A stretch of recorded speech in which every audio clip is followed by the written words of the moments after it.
Bill, you're all set with the AV? Yeah. Christie, whenever you're ready, we'll call it to order.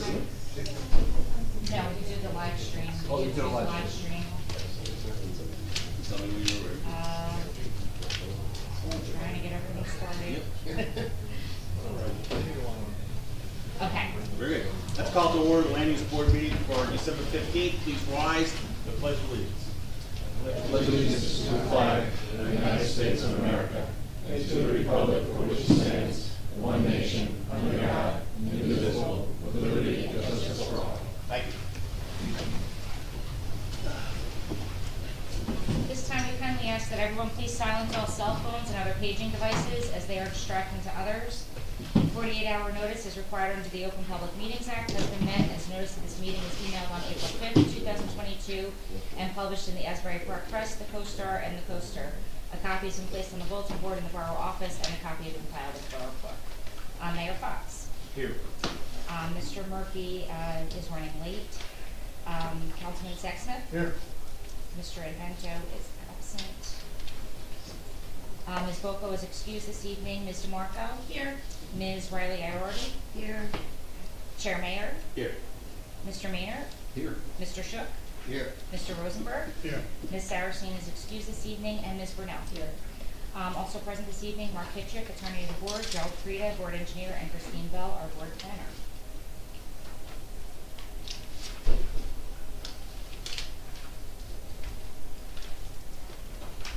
Mark, you're up. Okay. So I'm going to read a resolution into the record to go into executive session, whereas Section 8 of the Open Public Meetings Act, NJSA 10:4-12, permits the exclusion of the public from a meeting in certain circumstances, and whereas this body is, public body is of the opinion that such circumstances presently exist, and now therefore be resolved by the Land Use Board of the Borough of Brainerd Beach in the County of Monmouth, State of New Jersey as follows. Public shall be excluded from discussions of and actions upon the hearing after specified subject matter. The general nature of the subject will be discussed is as follows. Rappaport versus Brainerd Beach Board of Adjustment et al. Litigation. It is anticipated at this time the above stated subject matter will be made public. This resolution shall become effective immediately this 15th day of December 2022. Need a motion? We need a motion. Make motion to go into executive session. All in favor? Aye. Okay. Just so everybody's aware, we have to step back in for a few minutes to discuss a matter that's put to the board.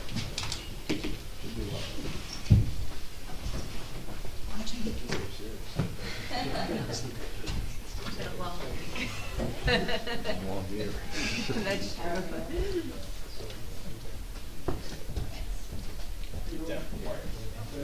Good. Good.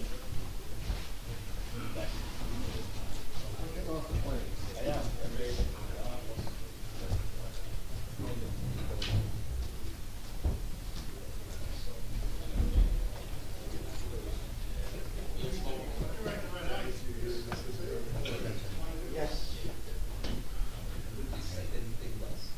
Plus, I wouldn't want to go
the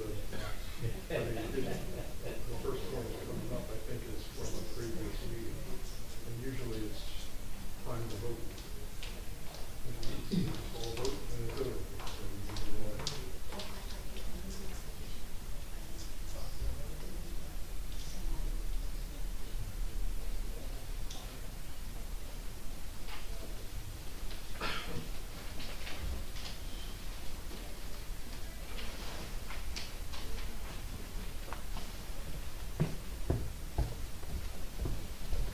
If they need any,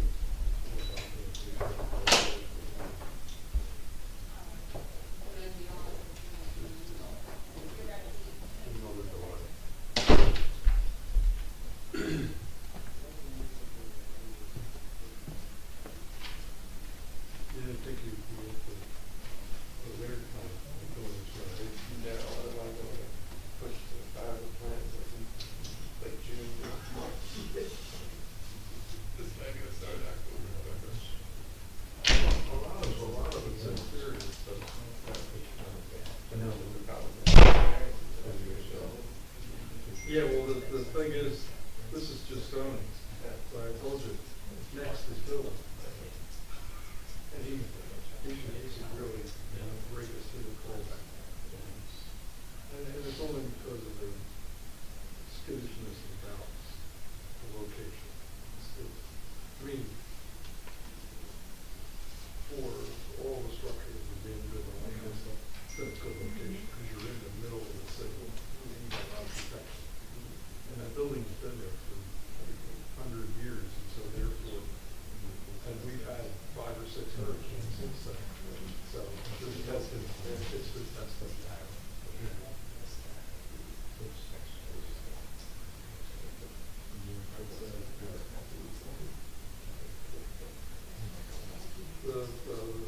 The chimney, you're taking the chimney down. So that's not a problem. The height of the building is not a problem, because it is the height of the building. There is no other height, you're not adding anything to the height. So, the dormers within the setback, because what it is that they have an aggregate of 20 feet.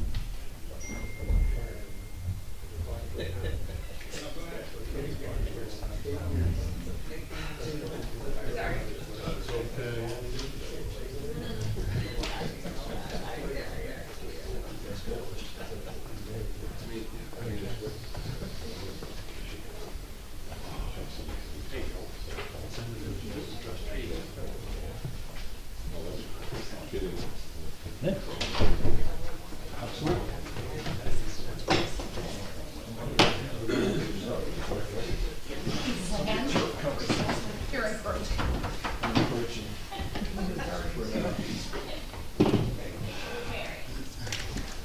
I'd like to make a motion to come out of executive session and resume the meeting. I do it again? You good? I just had to get the recording started, so you're making the motion? Make a motion to come out of executive session and resume the meeting. All in favor? Aye. Very good. I just want to note for the record that Mr. Murphy has joined us, so he will be participating in the remainder of the meeting. All right, couple things I just want to go over for the public. Be aware this meeting is recorded for transcription. The public is asked not to interrupt, comment, or in any way disrupt the presentation of the meeting in general. Once the land use board opens an application, the applicant or attorney will make their presentation with witnesses and professionals. Members of the board will ask questions and cross-examine each witness. Members of the audience will be able to ask questions of the applicant and witness based on the testimony given at the end of each witness's presentation.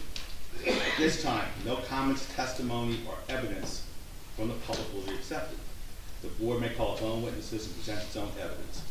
Once the applicant has concluded their presentation, the board will open to the public comment. The public is welcome to comment, present evidence, and testimony regarding the application. Each person must be sworn in under oath and is limited to 5 minutes. If desired, the applicant may cross-examine you based upon your comments or testimony. If more than one hearing is needed to complete an application, it will be carried to a future date. No new application will start after 9:30 p.m. unless the board and applicant agree. The board reserves final decision. The board will adjourn at a reasonable hour and rarely will a witness be called to provide testimony at 10 p.m. Also, just one aside, I just want to thank Councilman Sexsmith for his work with us over this land use board this year, and I appreciate what you've done, and thank you very much. Thank you for the And opportunity. congratulations to Meredith, she'll be moving on. And Deborah, we still love you, so don't worry. It's okay, I know this sounds crazy, but I really am fine with having Well, lost. I'm glad it's done. I think I might have escaped if they forced their death. Yeah, and maybe. Kidding. Congratulations. So, thanks. All right, good. First order of business would be the meeting minutes from our regular meeting of November 17th. I make a motion to approve the meeting of November 7th. I'll second that. Mayor Fox, Yes. Councilman Sexsmith, Yes. Ms. Ranieri, Yes. Mr. Maynard, Yes. Mr. Shook, Yes. and Mr. Rosenberg. Yes.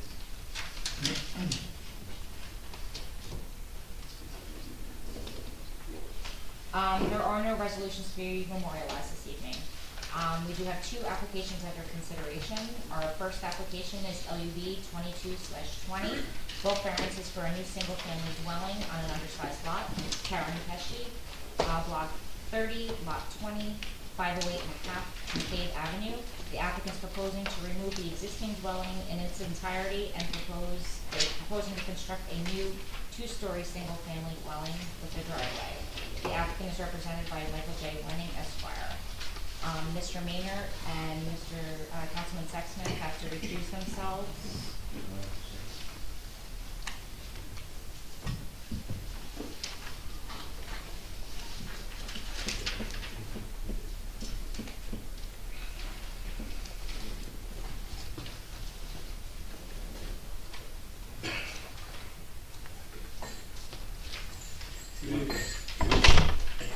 Michael Wayne, the firm of Keith Pinter, Wayne and Harris in Main Street in Bradley Beach. I'm pleased to represent Karen Pesci in connection with the residents of 508.5 McCabe Avenue, which is block 30, lot 20. And is in the residential single-family zone, R1 zone. The total area of the lot is 2,500 square feet, which is a pre-existing non-conformity because 5,000 feet is required. We also required would be 50-foot frontage, and due to the size of the lot, 25 is provided, but that is a pre-existing non-conformity. The borough has prepared a review letter dated December 5th, and it reveals that the proposal is to demolish the existing structure and construct a new 2-story single-family residential structure. It's important to note that it conforms in all respects except for 2. It conforms in front yard, side yard, rear yard, height, number of stories, and impervious coverage. Off-street parking requires 2 spaces. Presently, there are none on the property. And due to the size of the lot, only one can get on, so the ordinance calls for 2 off-street parking spots. We provide one, that would be one of the variance is necessary. And that's due to the existing narrowness of the lot. Building coverage is required to be 35%, excuse me. And due to the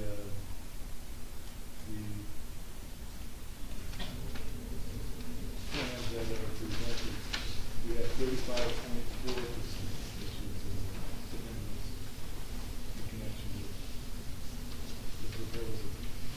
Its architectural plans were by Paul Rodick, have been submitted as the plot plan by Key Engineering.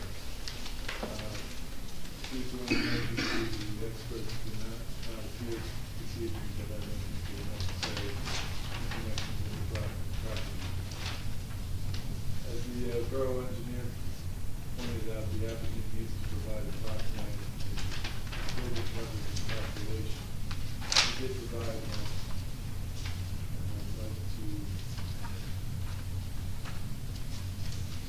and that's what revealed the uncovered rear platform of 9.5 square feet, brings the application to over for conforming 35%. And again, that's a de minimis amount. And the variances say that it would be safer to have a landing rather than just stairs at it all the time.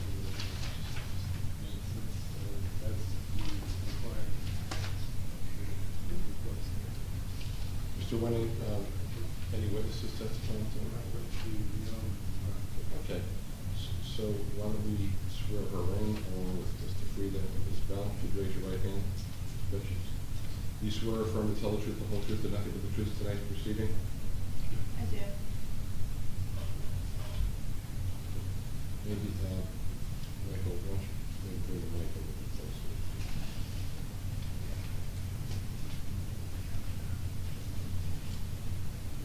Okay, we ready to go?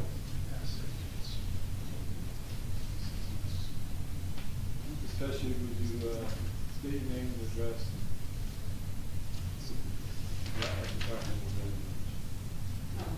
My name, Karen Pesci, the address is 508 Hampton Cave Avenue, And how long have you owned that property? since February 11th, 2022. And presently, the property, I understand, is in poor shape, is that correct? Yes. Yes, the house was not inhabited when I purchased it. It's probably over 100 years old, and nothing is to code. It's not in good shape. And so your purpose here tonight is to get a variance request in order to build a new property. Is that correct? Yes. You're going to demolish the existing property, structure that's there. And you have provided for one off-site parking spot, is that correct? Yes. Two are required, are you aware of that? Yes. Were you able to configure two for this property because of the size of it? No, it doesn't seem to be possible based on the side of the lot. And, but you are will be able to provide for the on-site parking? Yes.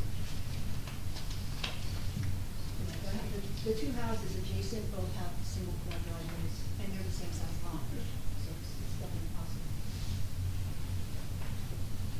And you applied for a building permit and were denied by the town hall, is that correct? Yes.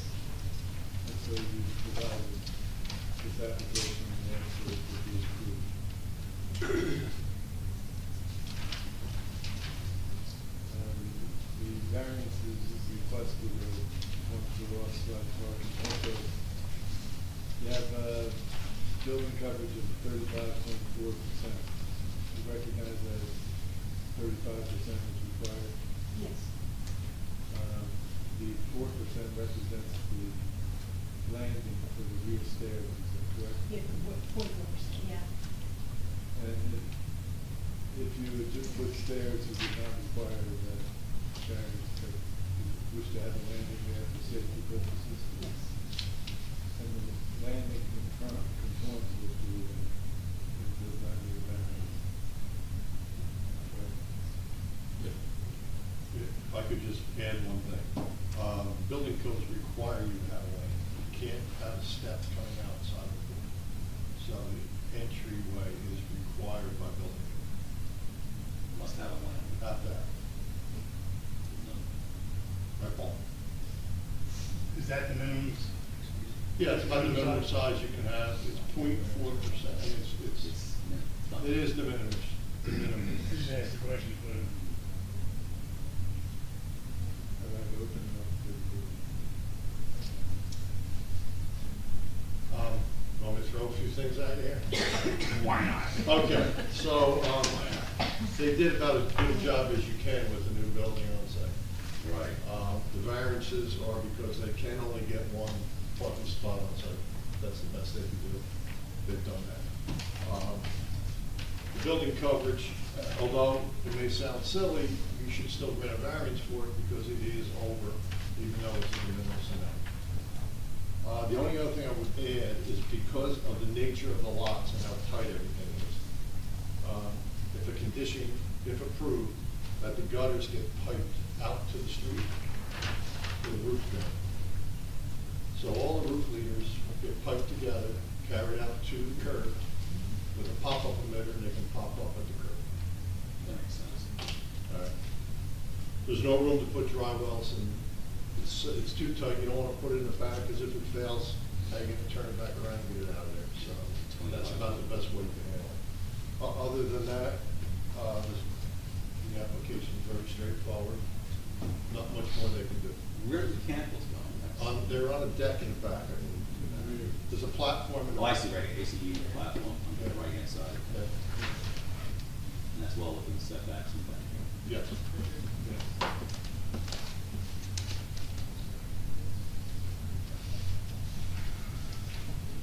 Any questions on the board? I have a question. With the first floor plan. I have it up here. If you have a guest over and they're in that bedroom, you would have to go through their bedroom to go outside to the backyard. That's correct. That seems kind of odd.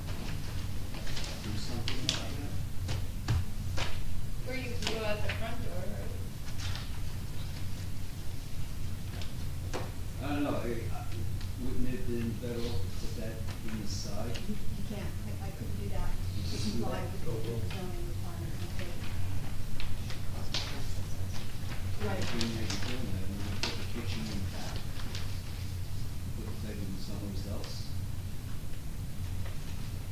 Only because to me it would seem like it could be, I mean, maybe stretching it, but it could be as a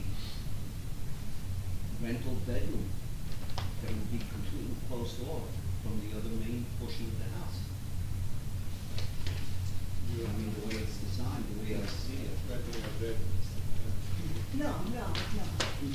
It's not, it's off from the house, I mean, it's, you enter the house, the kitchen. Like I said, it just seems kind of odd to me. Mr. Shuck? Mr. Shook, I would, admit that the way the, main floor is set up now, I think it makes more sense, for the kitchen and dining area and living room to be connected and all flow together. And then have that, you know, they might use that as an office or something, like this bedroom, you know, be, you know. I think, I don't really see an issue with it, there, No, I just just given the pointed out, constraints of the site. I just it seems kind of odd to have it that way set up. That you would have to go through, a guest bedroom if you have a guest, just to go outside. Yeah, but you could also go out the front door. Mr. Shook? Yes. That seems like it's maybe more a personal choice from the applicant. No, it could be, I It's- was just questioning it, that's all. And you make, and sidestep the whole thing, you just cross that off and say, office. I don't know, it's just, I don't read people's minds about how they're gonna use an extra room unless it's very obvious. It will also all get picked up on plan review by the building department if there's an egress issue going through that bedroom, it could be addressed then. It And did. we're probably changing it from a bedroom to an office leads to different building requirements, so it'll get picked up on plan review if there's an issue with egress going out of it. Okay. They would catch it. But there's other options. So it would be out there. better if she just marks it as an office. That's gonna change dynamics of then fire, I mean, it fire has protection, a, everything else. it has a closet in it, Yeah, so yeah. it's a bedroom. Yeah, the plan review would catch anything that's not right.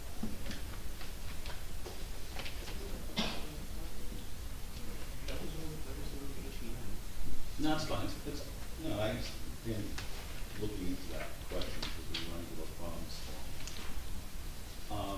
Any other questions from the board? No. I'd like to open up this portion of the application to the public to ask the applicant any questions, comments regarding Mr. Cohen. Sure, Thomas J. Cohen, 612 Third Avenue. I just want to see how many bedrooms there were, because it's just hard to see. There's three upstairs. There's three Just- upstairs? We're just gonna be questions. though. Yeah. Okay. How many bedrooms are there? The three upstairs, and the guest bedroom downstairs. So there's 4 bedrooms on 25 floor. Okay. Thank you. How many bedrooms are there? In the existing home, there are 3. Any other questions from the Ms. Pierce? I do have one more. So there's a sump pump in the back corner of the building. Do we know there's a groundwater problem? Is that why that's cited there, or is that out of caution? And where does it discharge to? I believe it's just something, it's out of caution. Because we have quite a bit of problems in town with sump pumps. They discharge out into the street. Our streets don't have a lot of slope. If there's leaves or branches that get stopped, they freeze and they become problematic. What's your plan for the basement? It's just pure storage. So is the sump pump not required? Some pumps not required unless it's needed due to groundwater. But that's near that water. Hmm? That's near that water line that comes through. On the water line? Underground, where the. Yeah, but is that where this is? That comes, because the river, it comes There's an down. underground stream. Yeah, it comes from, Lorraine, close to here, goes from the diagonal to the lake, and it Right. comes through from 5th, 4th, 3rd on angle to the lake. I know, I'm aware of that. Yeah, so it's in the influence of that underground stream. Right. So, you know, the issue is you would be required to pump that to the street. And once it gets to the street, then we have to deal with it, or you have to find some way to deal with it. Typically, I would ask that you put it into a dry well on site so that it can seep into the ground. But if there's a high groundwater table there, all it's gonna do is cycle all back and it's just gonna keep running and you're gonna be totally tied. I would love to see no basement at all, just as, because these things are just so problematic for us. I don't know if we have a way to. Do we know there's water there now? The existing home has a basement, and it's been dry since I've been there. Is it a full, like, are you going deeper than the existing one? No, not so. So you're gonna be at the same elevation? It'd be hard to, I mean, we could ask a condition of approval, if approved, that they set the basement at the same level as the existing basement, but I don't know if that's something they can actually do. Because you have a height issue with the building, so you can't just raise it as high as you want to. These are problems that we have in town. Yeah, it's tight, houses close together, we have underground streams running through town. We're chasing it all over the place. You see us now on all the 2nd, 3rd, 4th, 5th Avenues now, trying to do what we can to fix those. Does the present house have a French drain in there? Are there any French drains in it? What? I was thinking, since we have a sump on there, it just, it's not, oh, I just had it done on. There's no sump on now. I mean, I don't know if we could have a condition again that states that the finished floor of the basement not be higher than the existing one. Now, how are they gonna do that? They're gonna have to get an elevation based on the elevation of the curb in front. And then they're gonna, once it's built, they're gonna have to take another elevation to show that it meets that. I could raise the house. I don't know if it's not an easy thing to do. It can be done, but it's not easy. The cellar right now is what, 8 feet? The height? What's the The height? height, The one, what you The height propose? is probably about 7 feet, because based on the people that have been down there, you can walk around and be taller than 6 foot. So your detail shows it 9 foot deep. One thing for sure, I would ask, can we make that 7 foot 6 or 7 foot 8?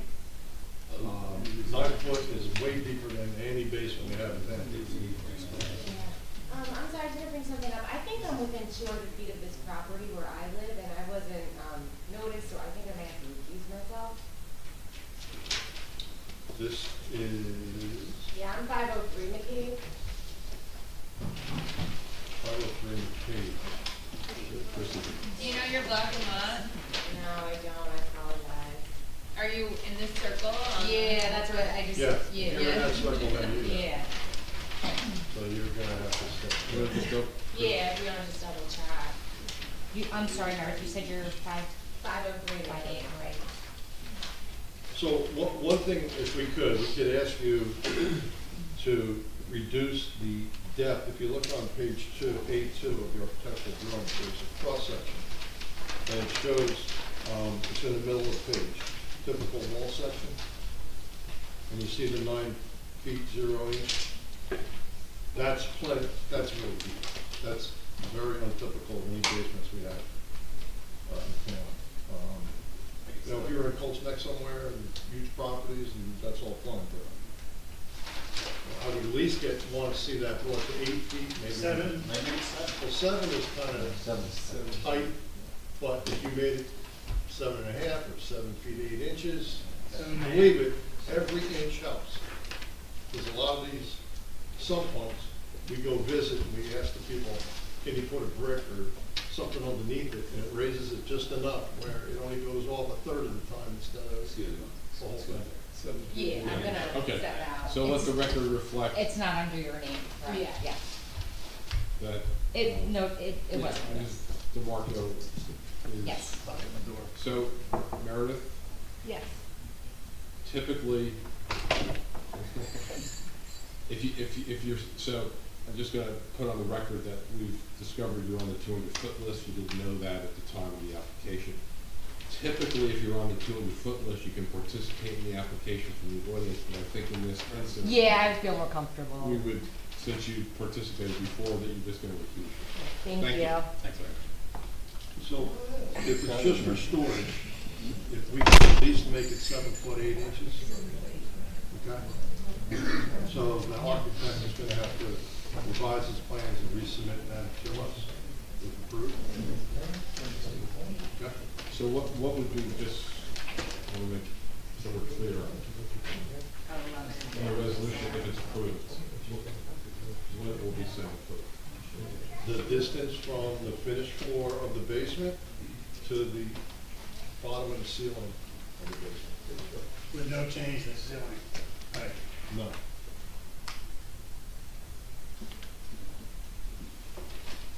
Terry, what's this issue with the sump pump though, as far as?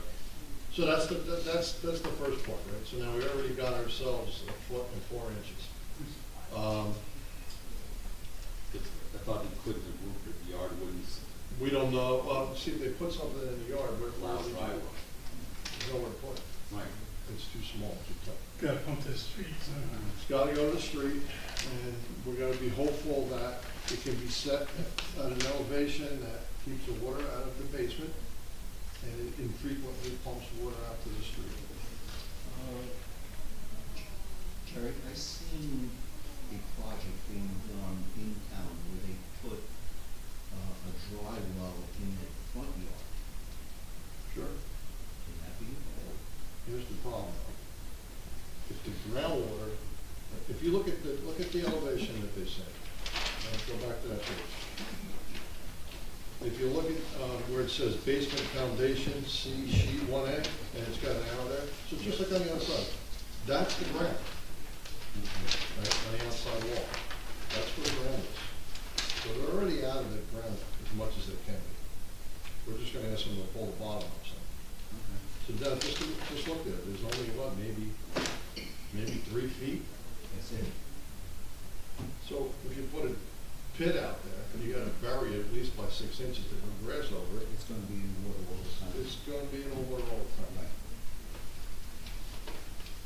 The only thing we could ask is, on the sump pump discharge, that the pipe be put in perforated stone pack, and maybe some of it can dissipate into the ground along the way. That's something else we can do. That's a good idea. All right, so if that's, the board votes in favor of the application and the applicant is okay with spending a little extra money to put the stone trench in with the wrap and the perforated pipe, and then reduce the height from 9 to 7 foot 8 inches. And I think we've done everything we can to try and minimize the issue. I don't know if you understand what I was So trying to is say. the height reduction of the basement a separate issue from the sump pump? You're asking for the height reduction regardless of Yeah, oh, yeah. whether there's a sump pump or not? Yeah, Okay. yeah. But you wanna put some, while you're building clean, you wanna put some, you wanna put the hole in it. Yeah, no, she's, I think, you want the sump pump. Yeah. Yeah. You know, a 9-foot basement's great. I get why you would want it, but I just, if we can help ourselves, even by 1.5 foot or whatever that difference is, for 1 foot, 4 inches, it means the world. We may have a sump pump that's gonna be running 24 hours a day, non-stop. There's an underground stream that runs right through that area. We know of it. We've been dealing with it, so that's why we're putting it up. So if you can, if it gets there, and you can agree to raising it 1 foot 4 inches, and you can agree to putting in a perforated pipe discharge from the sump pump in a stone pack. What that does is it allows some of the water to seep out of the pipe and into the stone. It's shallow, right? So that's about the best we're going to be able to do. Mr. Frieder, the stone pipe, the pipe, perforated pipe, from what we're looking at where the sump pump is, it'll exit to the east into that 5-foot setback and go forward to the street, correct? Yep. That's not an issue of having a perforated pipe in this 5-foot setback for the neighbors? It's covered. Okay. If your board's that concerned, they can put standard pipe until it gets to the front of the house. Then you can go perforated pipe from the front of the house to 22 the feet. curb. 22 feet. Wouldn't it be prudent just to see, don't create a situation with the neighbor next door? I don't even know if this is an issue, this may be, like, If, from what I know of town, it's an issue. okay. 'Cause I don't know how close the house is next to the neighbor's house. They're all close, they're all Why close. be, Yeah, so then they would submit a detail to us and they would have to put in whatever the discharge line, say it's a 2-inch line. Regular pipe until it gets to the front of the house. Then transition it to perforated pipe out to the curb. Just my opinion, I'd be more comfortable with that. That's fine, that's Okay, a better plan. So it's gonna be regular pipe. Regular pipe to the front of the house. And then perforated in a stone bed to the curb. Now it can be covered with sod. Yeah, it's covered. It's just sitting in a concrete line trench. Yep. Okay. I'm just looking to see, yeah, that's a little grassed area there. Sorry to do that to you. I gotta protect everybody that's around you as well. Did you call it stone trench? Yeah, stone trench. There's a pipe that says PVC. From the front of the house to the curb. It works. The best would be solid pipe. And what'll happen is when they build it all, they'll call us out, we'll come take a look. Make sure it's done properly. And it's actually better for you too, because you'll have it taken care of, you don't have to worry about it. Let's figure on that subject. Do we have a copy of knowing where these streams are? Do we have any topographical map that we have to know? We only know from known discharge issues that we've been trying to deal with for years. So those known segments, are we tracking that? So at least we can start to build like a database of them? I could probably sketch it on a map, okay. roughly. Seems like a hard R. base information, because this is the first time I've ever really running in, except, I know my neighbor across the street has a stream running in his basement, and I'm above him, so it runs either under my house or. In the past, I've asked people not to put basements in at this point. Really? Where I've asked for this. Usually what we do, and when, I really probably should have had it in my letter.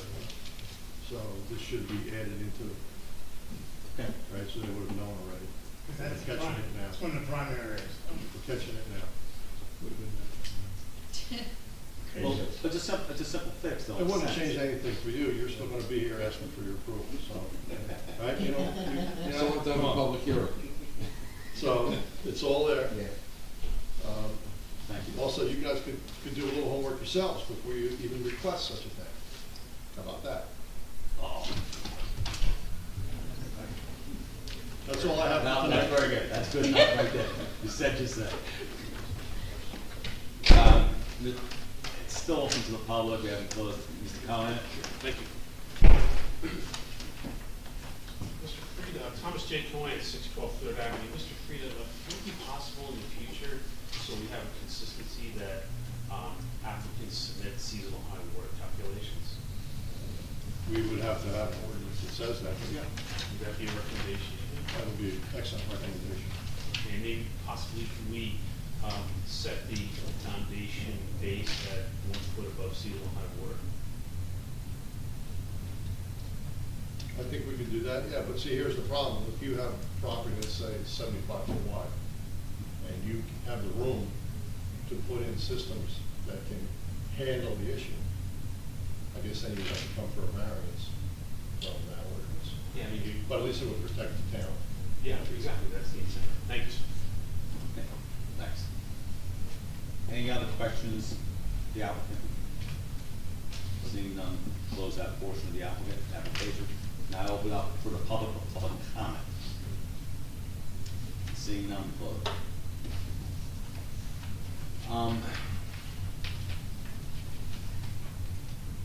You're all set, right? Yes. Thank you. Done. Thank you.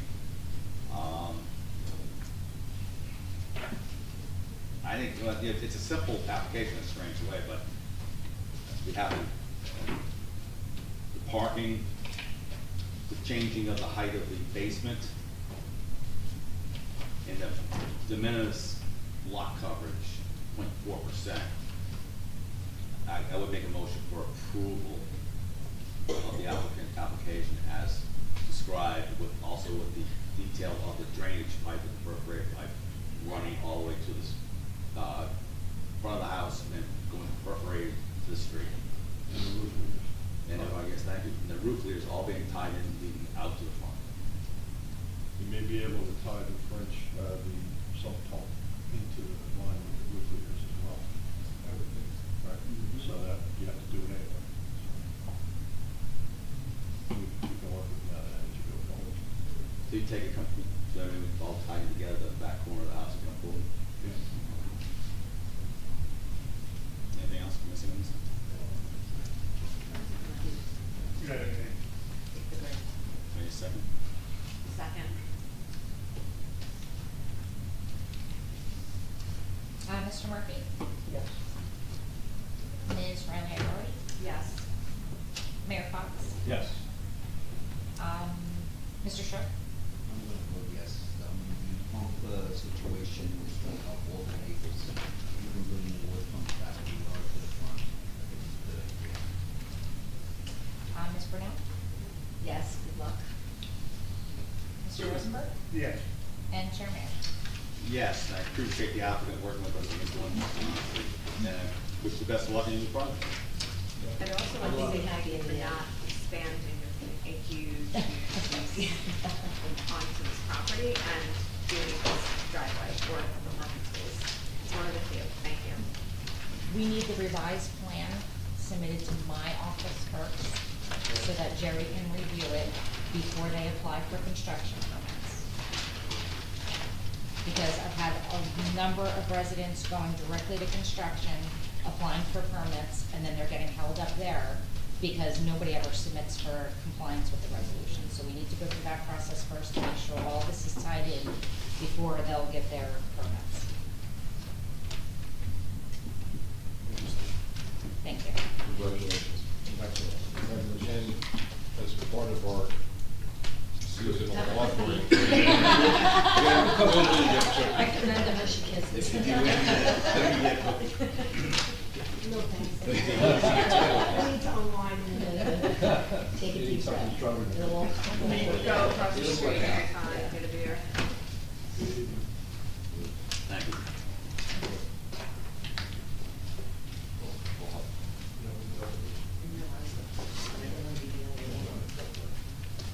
Should we bring our jail papers?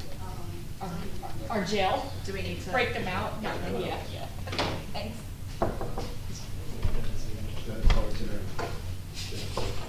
You're off the naughty list. Are you saying you have a card session? Can I roam over there? The suggestion we could set up some card games next time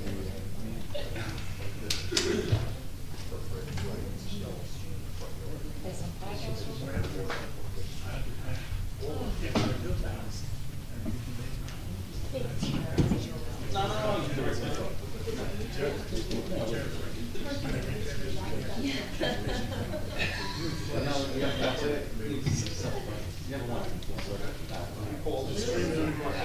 We listen and then. It runs. Pick a lucky spot. Luke, would you like to time that? No, I will. I can tell you what, after this out. Yeah. No, we're gonna do that. Third. It's different. That's everything. What if this is wrong? What if this is wrong, President? No, it's under Ed Nancy. You know how he's always had the plumbers over there. He got water in his basement. We got all of that. And I'm on the berm, you're on the berm. Okay, we're all back? So the water doesn't affect. We're all back. Oh, I can do it. Just to let you know, that street is located actually on Fifth Avenue is right by, Pat Allen's house. I'm not seeing it. Oh, no, I used to have it in the chimney. All right. Okay, I just want to note for the record that Councilman Sid Smith, Mr. Maynard, and Mr. Marco have rejoined us. Our next application under consideration is LUB 22/19, bulk variance for proposed third-story dormer addition with additional interior and exterior renovations. Andrew Papadakis, Block 46, Lot 19, 602 Fifth Avenue. The applicant is proposing a third-story dormer addition with renovations to the basement, first and second floors. The applicant proposes to remove the rear deck and install a shed, outdoor shower, and patio in the rear yard area. The applicant is represented by Milton Belusos, Junior, Esquire. Milton Belusos, Junior, Esquire, on behalf of the applicant, homeowner Andrew Papadakis. To my right is Mr. Papadakis. We're here on seeking bulk C variances for certain renovations to 602 Fifth Avenue, Bradley Beach, Block 46, Lot 19. The proposed renovations do not seek any increase in the height of the building, do not seek any increase in the lot coverage. Similar to the last application, this is a non-conforming lot, 25 feet wide, approximately 2788 feet of coverage exists. Again, there will be no increase. And if you'd like, we also have the applicant's architect here as well, David Barisi. I'm sorry, what's his last name? Barisi, P-A-R-I-C-I. He is sitting in the rear. Perhaps you could come up right now and swear everybody in. Will Mr. Papadakis also be testifying? Yes. Okay, so we'll have these, we'll swear both of the gentlemen in along with our professionals. You raise your right hand, everyone. Do you swear affirm to tell the truth, the whole truth, and nothing but the truth tonight? Proceed. I do. Thank you.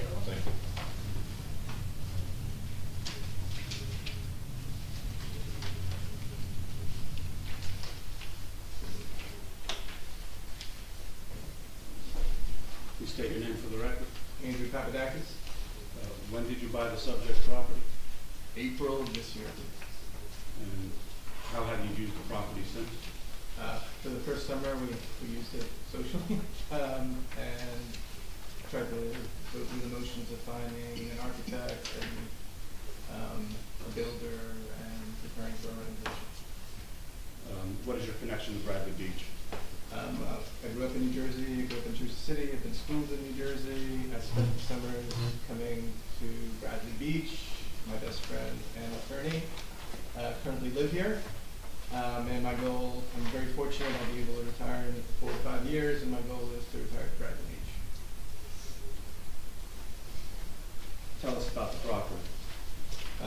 So the property is a turn-of-the-century craftsman home, built in 1920. Existing 3-story. It has a deck in the back, no storage shed, beautiful front porch. There is finished basement, finished attic. And it's built like many homes of the era. It is railroad style, so each floor is about 610, 615 square feet. So it kind of room to room to room, front to back. So my goal on the front, on the ground floor, is to take down 2 walls and really open up the living space on the main floor, and create a recreational room in the basement, gym, that kind of thing. And add a dormer to the attic in order to make it a home office. In a post-COVID world, I do work from home about 50 to 60% of the time. I do plan on increasing that steadily over the next few years, and plan to teach in retirement at a local university. Are you increasing the number of bedrooms? No, I'm not. How are you planning on using the basement? Again, recreational attic, recreational, so gym, playroom kind of thing.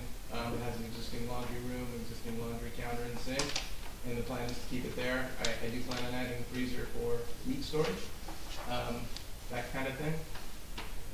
And as far as the rear deck, you plan on removing that, correct?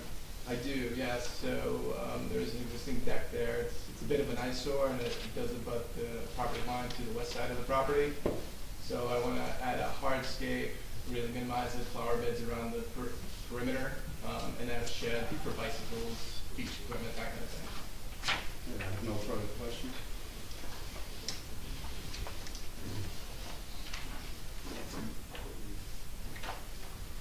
So in the letter from Mr. Free's office, talk us a little bit more about the basement and kitchen, well, not kitchenette as we call it, Yeah, I mean, it's an existing laundry sink and counter, and that's the intent. That's what we want to use it for. So there is no intent on putting a kitchen in the basement. But there is the sink, dishwasher. No dishwasher's going to go in. No dishwasher. There's conflicting information in my packet here. And I apologize, that was an error early on. There is no dishwasher intended for the basement, and I will not put one in. You just put them in the freezer. Please, yes, sir. No, no stove, No stove, sir. there'll be no cooking appliance, No cooking appliance at all, sir. not even microwave. Not even a microwave, sir. Also, the house is you describe the house as a 3-story, but it's a 2.5 story. You are proposing to make it a 3-story. We are additional to make it a 3-story by definition. By definition to the new regulations, yes, sir. Right. Yes, sir. And it's small lots, and you're asking to put the 3-story house Yes, yes, sir. at the end of the day. Agree? Is that?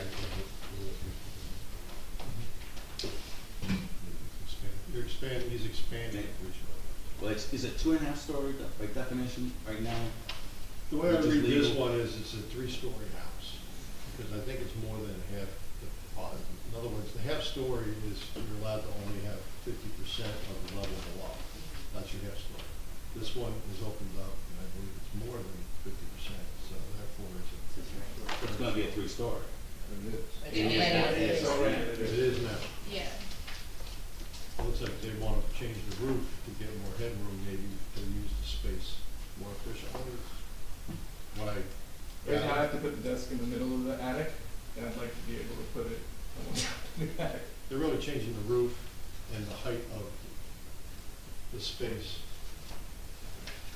It's still within, the roof height is still within. They're still within all, I mean, yeah, Yeah. no variance. No variance needed, so I can put the words out. Except for the, Space in the, Technically, 2.5 to 3. That's right. Yeah. And you're adding a bathroom too? Yes, sir. Yes, right now there's, a single bath above grade, and I'd like a second one if possible. And it's right above the plumbing of the second-story bathroom. So I'd like to add a small bathroom and shower up there. there's no bathroom on the first floor? No There's a basement? half bath on the first floor. What about the basement? There is a rough end for a bathroom, but there is no bathroom currently. I do want to add dogs. So I would like to add a bathroom to the basement in order to be able to bathe the dogs. 4 bathrooms? 3.5 baths. And how many square, the percentage of the roof, the third floor, what will be its percentage when they're reconfigured? I'm not sure how the questions are. Yes. How big, it's 600, approximately 600 square feet, and how many square feet will be available in this third story when you're done? So if I take into account the HVAC system that I'd like to add in the attic as well, and the closet, I'm gonna defer to the architect, but I'd say it's probably under 400 square feet. So that's 80%. 80%. 80%. Well, And only allowed 50%. But it's the already. HVAC wouldn't be part of the living room, you'd have the HVAC in the living portion, right? So we need some help from the architect on that.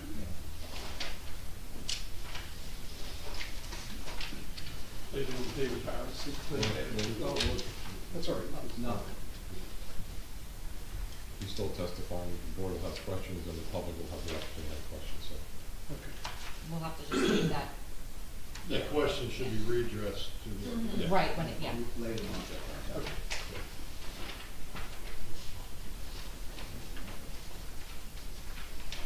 Mr. Chairman, there is a concern because I don't know if they're allowed to have a sink in the basement, do you know?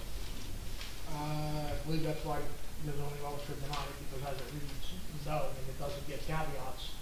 Obviously, the use of a slop sink is entirely different than a sink in the kitchenette with stove and stuff next to it, but it says no. Right.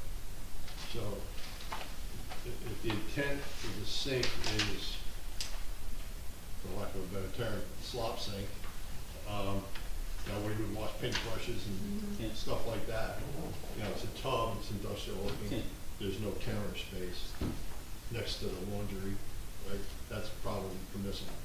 But if there's a sink and a counter, and it's anything that resembles a kitchen setup, not allowed. And that's except when you come in.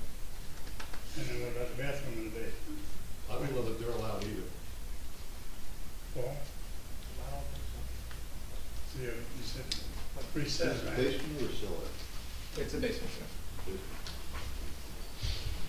You said you're preset for bathroom in the It's basement. roughed in, yes, sir. As it exists. As it exists, yes, sir. So there's nothing we can do about that either.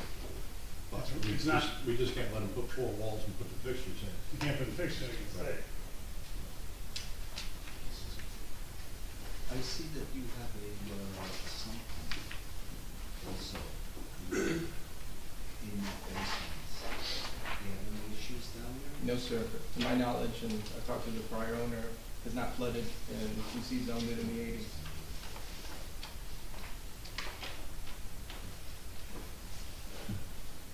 In the kitchen, what is south of the refrigerator on the first floor? First floor kitchen. There's exhaust coming out of it? I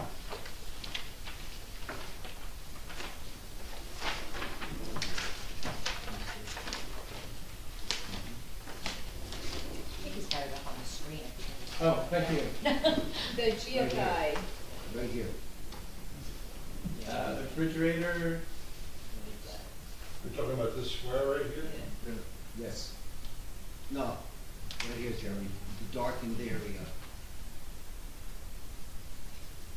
Right, well, that, they're blocking in a window probably, right? we are blocking a window, yes, currently. Yes. So in the wall, they're probably closing a window. Remove the window, fill opening to match. Is that what you're asking for, Mr. Minor, or are you asking for that actual square, what that is? Square, it says exhaust rip on it? Yeah, the square that says GFI. Yeah. Yeah, well, the GFI is the fixture that you plug, it's an electrical fixture that you have to plug in. Oh, yeah, I know that.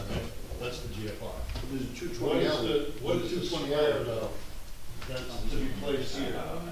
Is that a stove? What is It's it? probably a stove. Not on the other side. No, No, it's it's They're goes looking on the at outside. the Ranger on the other There's a side. 220 outlet right behind it too. I know, what, right here. You know, maybe What's these the question? questions would be better for the architect. He drew the plans, I'm sure he can tell us what all this. Right? Thank you. Security. That makes sense, yes.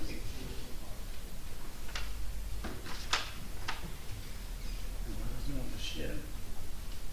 The shed also too. I'm going to jump around. The shed is also, you gotta testify to the height?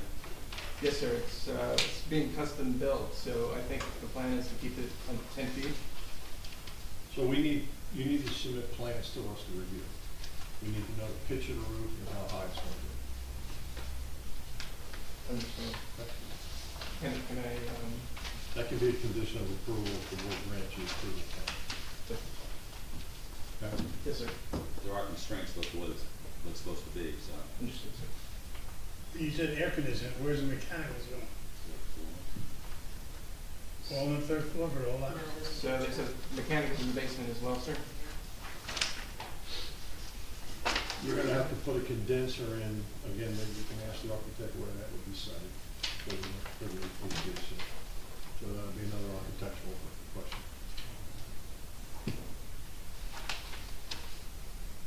All right, so let's just kind of review real quick before we. Yeah. The applicant has agreed there is no counter space in the basement. Yes, sir. They strictly be an industrial sink.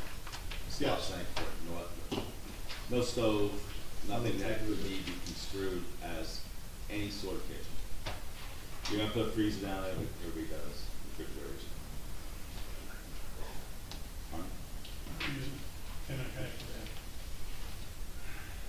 Right. It appears that you're not allowed to have a bathroom down there either, so. Yeah, I read the code, I believe bathrooms are allowable in the basement.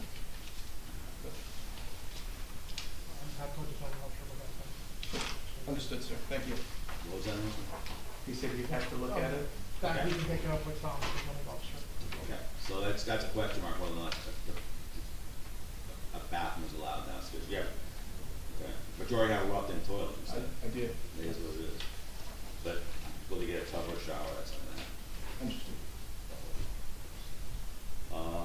There's a closet down there. So during the last application, Camp has a closet, it's a bedroom.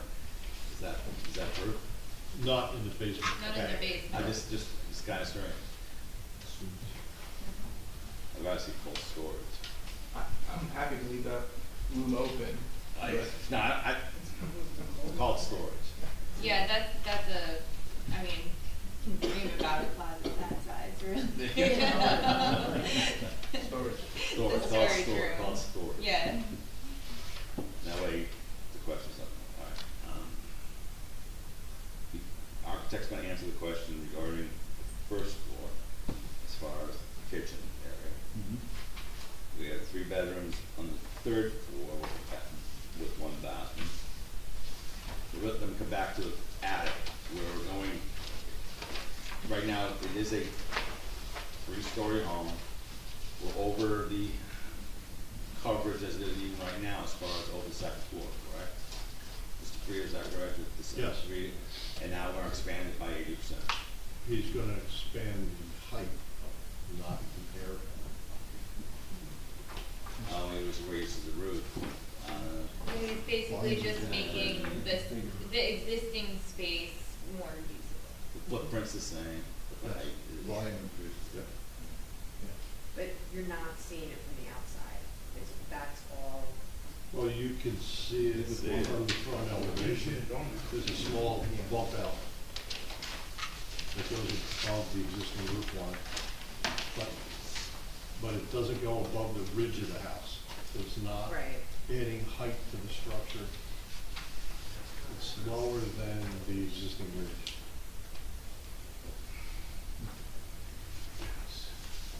Yeah, and there's no parking, is it? No parking, sir. I'm happy to take the lawn out. But I don't think you'll agree to that. No. It's very associated. No, I know the block, it's a tough block, and it's crowded, and it's small, and there's no place to park, except on the street where most of the houses.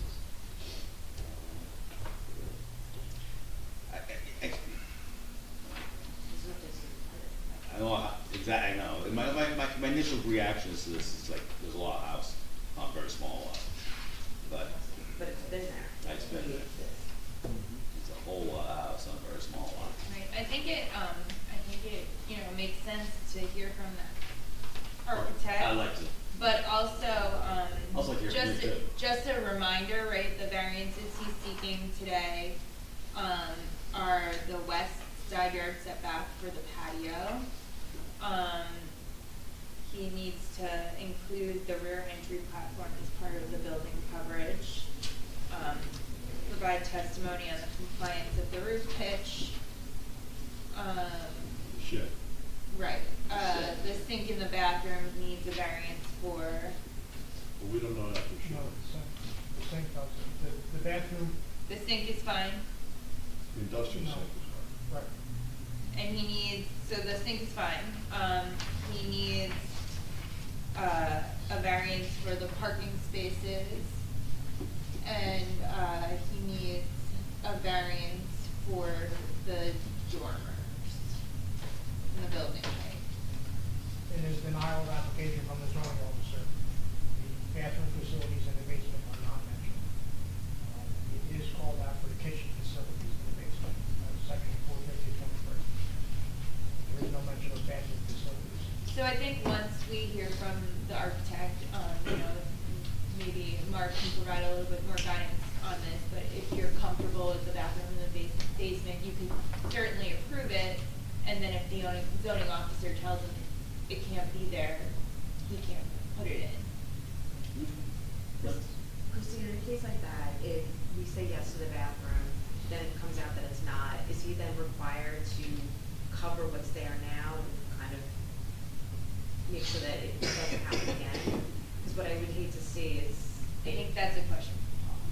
He would have, as far as I know, he would have to cap everything. Yeah. Cap it. This isn't gonna go back to the zoning officer though. Oh, yeah. We're gonna review it for Construction. compliance. If Yeah. we grant the variance, Yeah, we that's- approve Right. it, we Oh, approve yeah. it. So if you approve the bathroom, that's a variance. Right. Right. But if we say no to the bathroom, It's not a No, variance because because she she didn't didn't call it out. right. It was the Bathroom- kitchen that right. was the issue. Bathroom facilities in the basement are not called out. Kitchen I facilities in the understand, basement. I understand. But I thought comment earlier was that bathrooms are not permitted in the site. No, they asked him, I said I wasn't sure. And Paul also. We don't know. But the zoning officer did not, didn't trigger anything in the zoning review. So his plan doesn't show a bathroom. In the basement? Yes, it does. Yeah, it does. Yeah, it does. Dennis just told me the Towards the- bathroom right behind your is home. not It's- prohibited. The Yeah. bathroom Oh, is the bathroom, fine. so the bathroom is not prohibited, so you don't have to worry about that. How's the bathroom? I got it mixed up with the other. Just so we're all on the same page. Toilets. I wanna get back to the sink issue. I wanna be clear.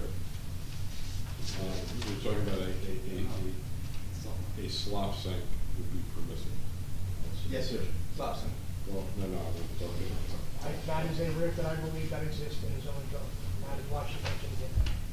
So that's permitted.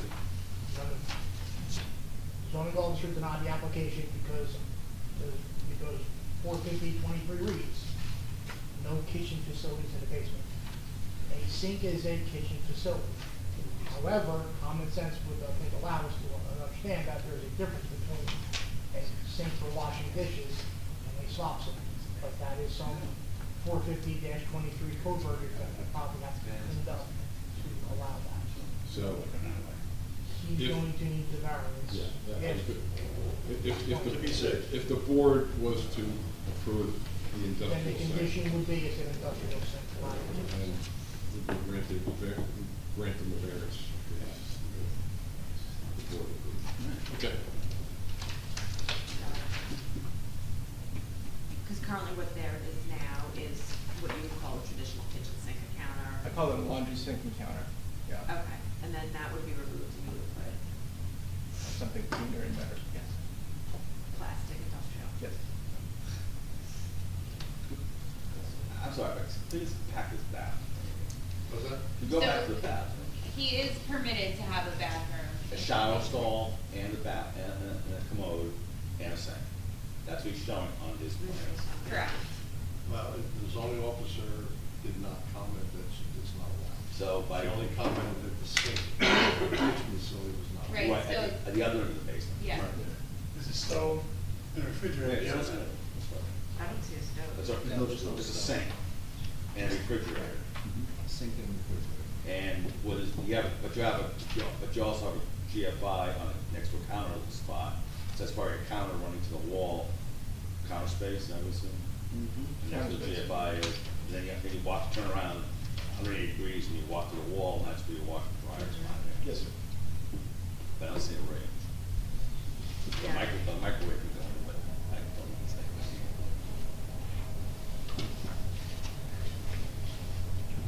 All right, Just to be clear, Mr. Chairman? Yes. That a GFI is required anything within 5 feet. of Correct. Any water. Correct. So that's why they're probably here to within 5 feet of that slop sink. Is that what the slop sink would go? That's where I would put it, yes, sir. That's where it is currently, and that's where I would put it. So not a kitchen counter type sink? Correct. Now it's gonna be gone and no counters made.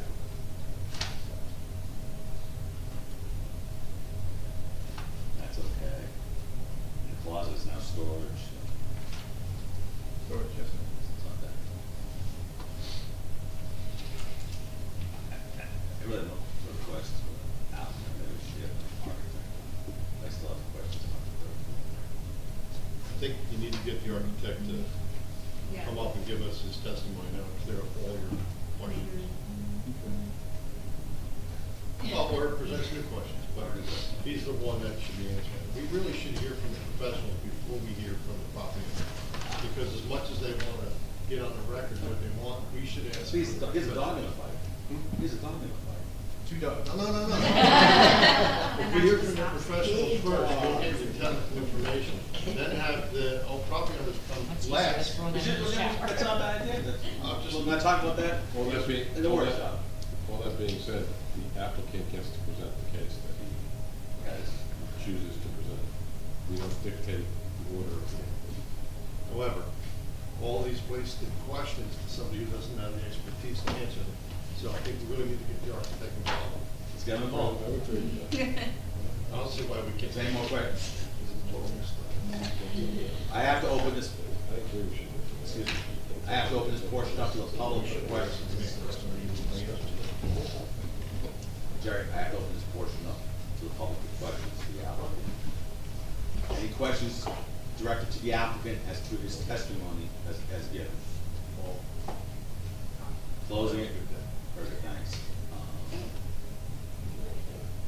I'd like to call Mr. Parisi.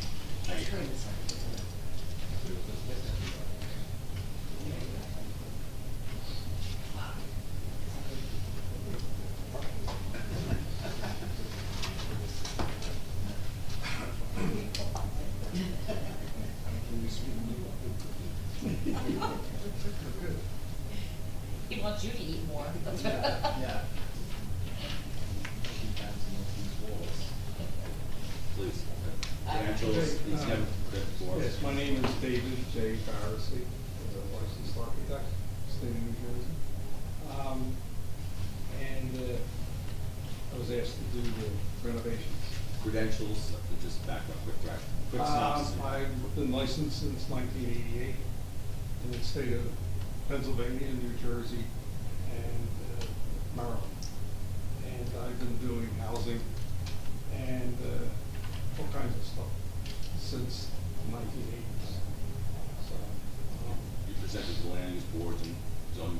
Yes, I can. Many boards. Okay. Thanks. Please proceed. Okay, you had a question about the attic. Okay, the attic, right now, it is a pitched ceiling from the floor at the perimeter of the building up to the middle of the room. So there are no walls except the end gable walls. And there's a gable on the side of the house to, I guess that's the east side of the house, where there's a stairwell that goes down to the second floor. The height of the roof at the peak is approximately 7.5 feet from the floor. So that when you're standing in the room, you can only stand in the center of the room. What I'm proposing them to do is to add collar ties to the roof to strengthen the roof, because there are no collar ties. It's just a wood finished ceiling, and that's it right now. Because it's basically an unfinished attic presently, and they want to use it as additional space, floor area for the house. Basically recreational. He mentioned an office, whatever. It's not a bedroom. It's not big enough to be a bedroom. There are no egress windows up there except for the window that's over top of the stair. That's big, but it's not an egress size window. I'm proposing in the front of the room, of the attic, there is a room that's got a door to it, okay, which appears to be a bedroom, but there are no closets. The only closets are in the eaves that are maybe 4 feet high, 3 feet high wall with little doors on for storage, if you're all familiar with attics. Okay. And so I'm proposing to put an egress window in the front of the house in order to, in case anyone is ever upstairs, to get out. Now, in terms of habitable space, with collar ties, the ceiling would be less than 7 feet. It would be, I'm proposing 6'10" is the height of the ceiling. And that's only because to get collar ties in there an appropriate depth from the ridge, you have to do that. Okay? So a habitable space, as defined by the building code, is a room that's got a ceiling height of 7 foot or greater. So basically the whole attic is uninhabitable. It's basically classified as an attic. It's not a habitable space. It could be used for things like that, but in terms of definition for code purposes, it's not habitable space. And the floor area, we're talking about the floor area, if you went all the way to the eaves, all the way, it's the same square footage as the second floor and first floor. But you cannot actually occupy that space except for maybe a small, narrow section of maybe 4 feet in the middle of the house from front to back, and that's it. So the bathroom that we're putting in is at the end of the house. It's closing off an existing window, putting a door in there, and then we're tucking a toilet underneath the window and a shower underneath the roof. And that's what part of the dormer is to do, is to kick the roof up just enough to get 6'10" at that line where the exterior wall of the dormer is now 5 feet off the side, the west side property line, which is the minimum setback for any kind of additional work to be done to the property. So that's why and we were able to tuck some sliding windows up there just to get some vent and light into that space, so that area in the center of the house where the dormer is. The dormer doesn't go the whole length of the house, it only goes the middle of the house, maybe about 13 feet, I think. I can't quite remember. But so it adds a little bit more extra ventilation and light to that area in the center of the house. So that area is, I think, there's a section up, all the way up to the left. Keep going down. There you go, there's a section through the attic. At the gable, at the center of the gable, and at the dormer that's being added to the side of the house.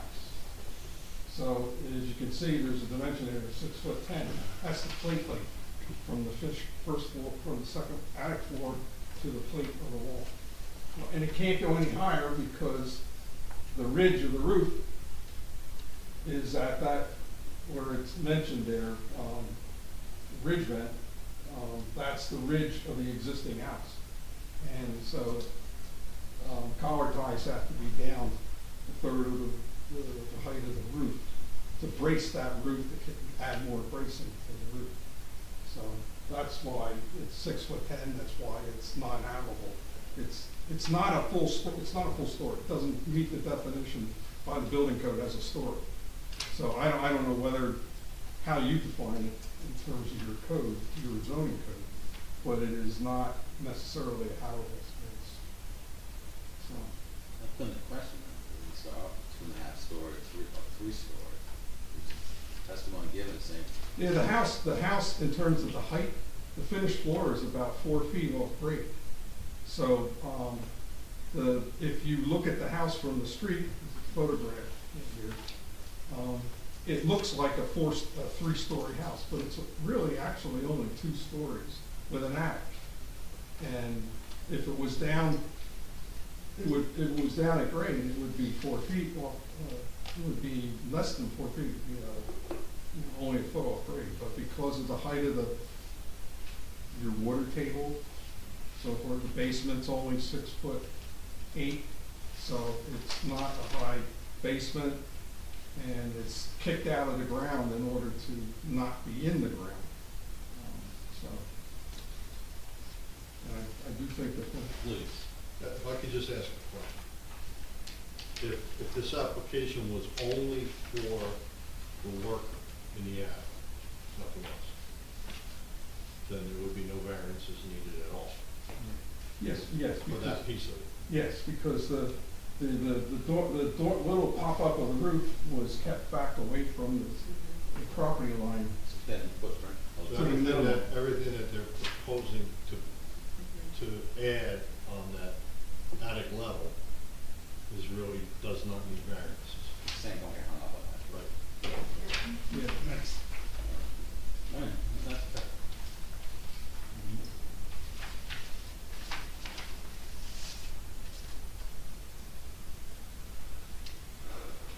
What you're saying is when you walk up the stairs, you go to the third floor or second, the attic space. Yeah, it's space. You get that top step. How high is this ceiling? Well, if you look on the elevations, you'll see on the side elevations. I think this is the east elevation. Yes. There's a dormer there, a gable dormer, and that's literally right at the stairs. It's actually headroom. Yeah, so you get, as you walk up, the roof is coming down, and as you stand at the top of the stair, you get 6'8". And you get 6'8" into the attic, but you can only go so far into the attic because the other roof is coming down. So it's, now 6'8" is the height of a door, but it's not habitable space, the door. You need 7 foot ceiling. But technically, this is not a habitable space. No. But in other words, it's a finished attic. Yeah, It's a finished it's a attic. fancy storage space. Right. Yeah. My But definition. it wants to put, With use it as an windows. office, which is. You put a desk up there, you put a chair, it's an office. There's no closets unless you want to consider the front room as a closet. But that's just a front room with a door, and it's there already today. Thanks. But by adding a bathroom, does that make it a habitable space? No, because bathrooms are not habitable spaces to begin with. They're too small. You can't live in it. You can't set up shop in it. This bathroom's bigger than It's the just city apartment. it's a place to, yeah, unless you live in New York, you know. So Yeah, where? you see my door studio? So,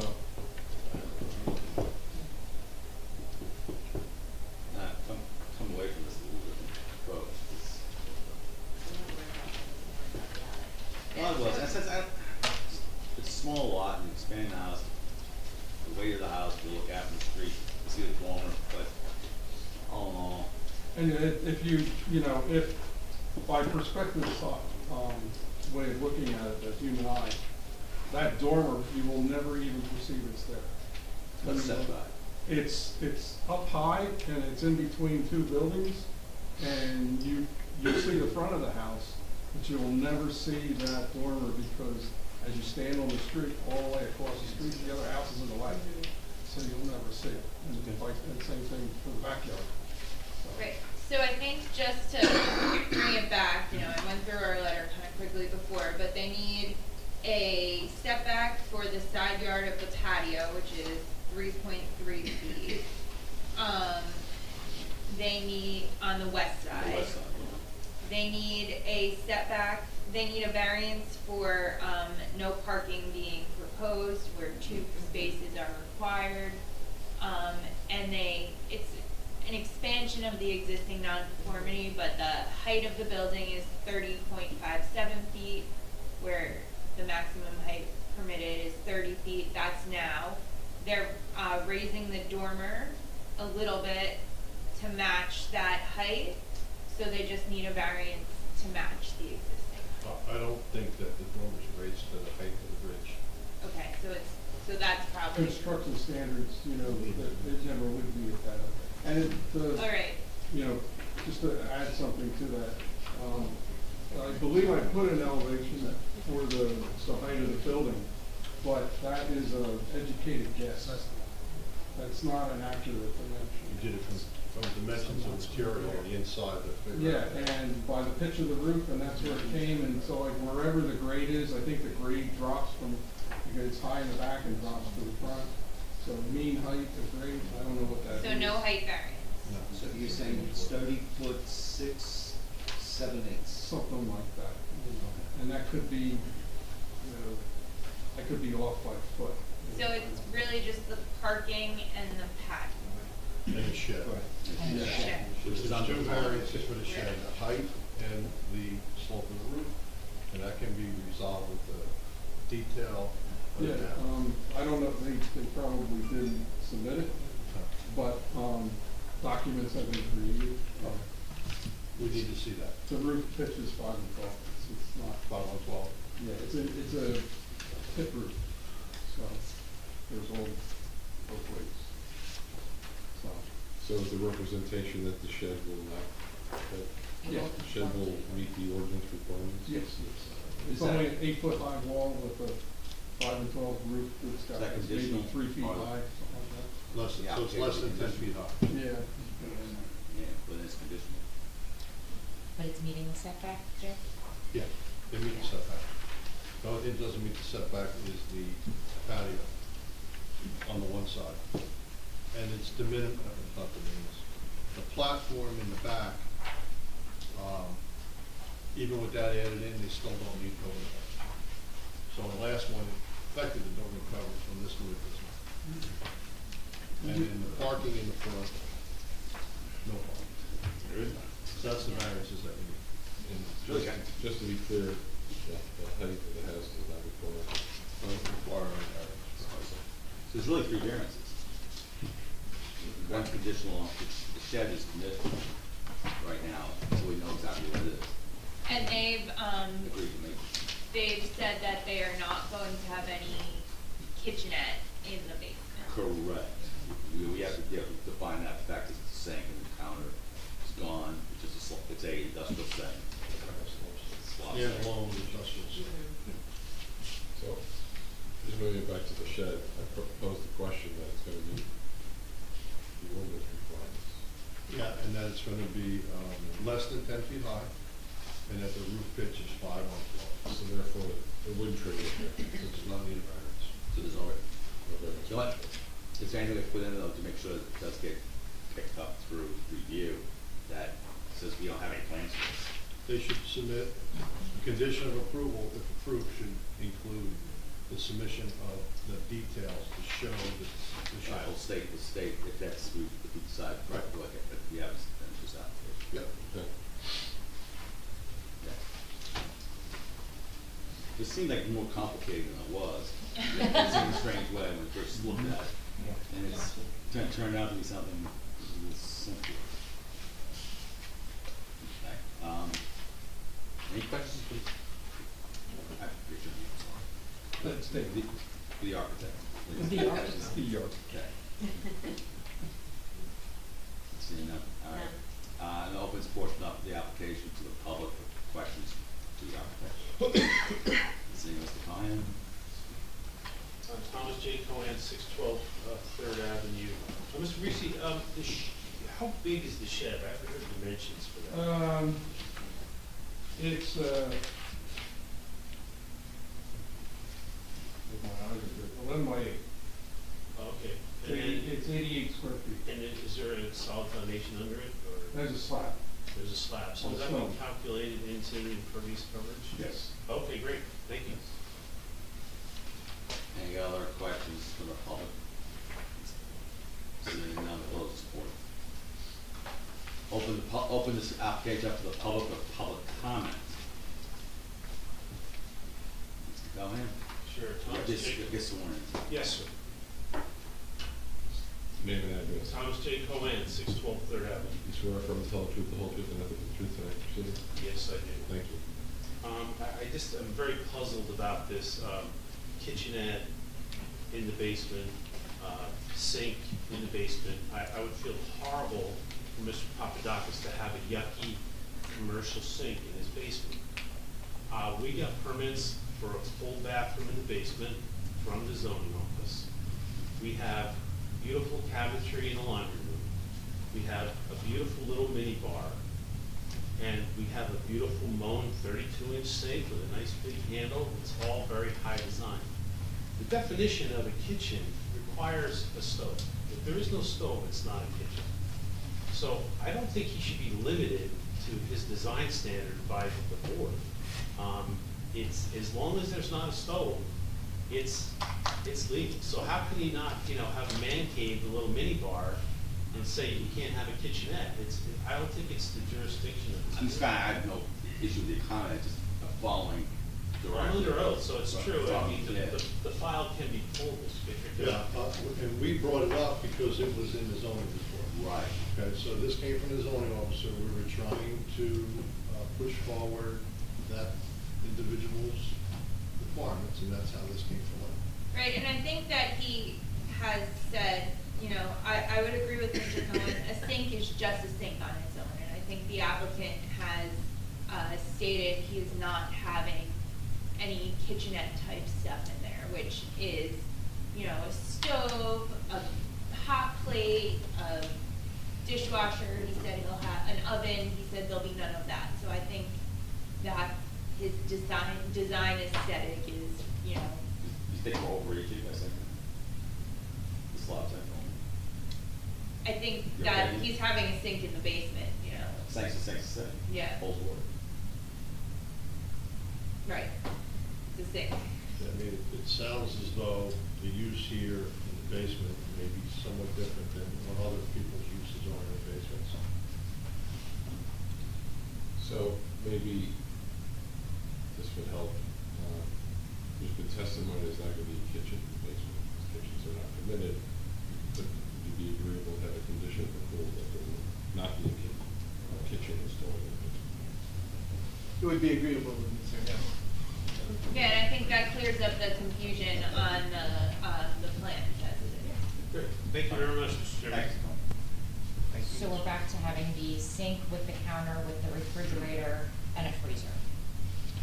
He can just have, he just can't have the kitchen equipment that is currently on the plan. Stove, microwave, dishwasher. And the camera's out. No, dishwasher's not allowed, please. No, the microwave. I said, Okay, we have a microwave. I said, it's fine, it's fine. I don't really, I'm not going to this man's basement, so. I know. You're not good. What's popcorn to make popcorn? You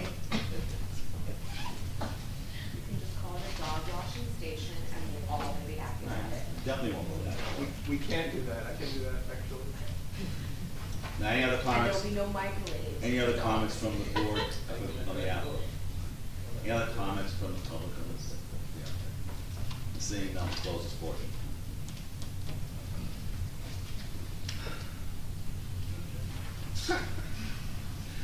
Alright. Now, I'll be honest, I'll be frank with you, when I first looked at this application, I was thinking, oh my God, another 6 pounds on a 5 pound lot. But as been explained, we've learned it's not quite that way. I know, but we've been through this so many times, as in like, you know, everybody wants to overreach and have 2 stories. They have 4 stories we love. You know, and rooftop decks and the whole 9 yards. That's not this application. Considering what you have here, I'd like to make a motion for approval of this application. A couple of caveats to it. There's variance needed for the side yard setback for the on the west side for the patio. The rear entry platform is fine, we're all okay with that. Parking, there is no parking proposed, no parking now, and we'll give a variance for the parking. The shed must conform, as Mr. Freer had stated, to town ordinances, which is less than 10 feet high, and a roof pitch of 5/12. That's what the code calls for. You're putting on a slab. They have to show the details of the shed. Yes, it's just all, you've got, this has to go, you have one more step to go. You've got to show details of the shed, size, height, pitch, and all that stuff. The basement, And we're gonna relabel that closet in the attic or in the basement as storage? is called storage. Let's not confuse the issue. It's storage. To Mr. Cohen's point, you know, and to Ms. Bell's point, you know, a sink is a sink is a sink, and, you know, I kind of agree, I think kind of overreach sometimes, and try to get a little crazy, but, all right, so we're gonna just restrict, no stove, no dishwasher, no oven, nothing that will, No like hot plate or, you want to put that in, we put that in, whatever you want into it, but So- the 3 major appliances, Right. definitely you can't have. Well, there's been a representation that there'll be no kitchen. No kitchen, will not be used. So that'll be. Right, in the definition of a kitchen. Yeah. We know what a kitchen is, we see it. I think if we state that, as opposed to, once we start listing it, Yeah. you don't list. No, I don't want to go down the list, it's Yeah. just, get the 3 major appliances, and that's it, that's it. Everything else is used. Anything else we missed? What's the motion? Motion to approve. Second. Mr. Marco? Yes. Mr. Maynard? Yes. Mr. Murphy? Ms. Riley Iorder? Yes. Mr. Shook? Yes. Councilman Sexton? Yes. Mayor Fox? Yes. Mr. Rosenberg? Yes. And Chair Mayor? Yes, as I stated before, the application looked a lot more complicated. We discussed on the meat of it. And I think overall, it's gonna be a vast improvement to the property, and wish you best of luck. Thank you very much. Congratulations. Congratulations. You got sent him a Christmas card.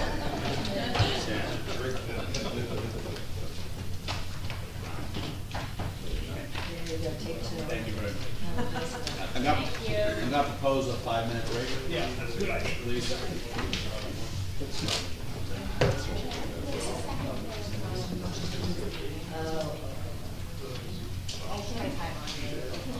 But you can sit for the rest of the Oh, yeah, I'm saying.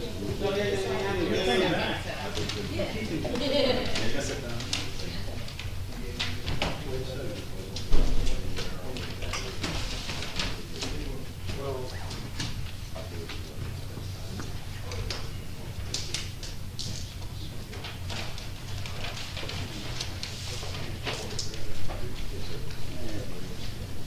Sounds like a nice school.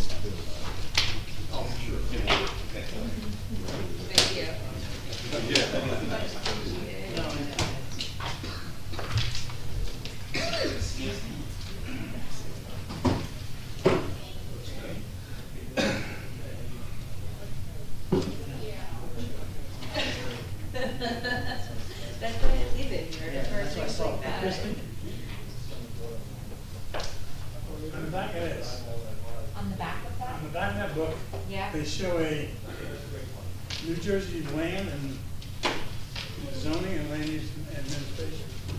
And there's an online book or something. Shouldn't we get that now that we're now on the board, they got different rules to it? Another pink book that we got.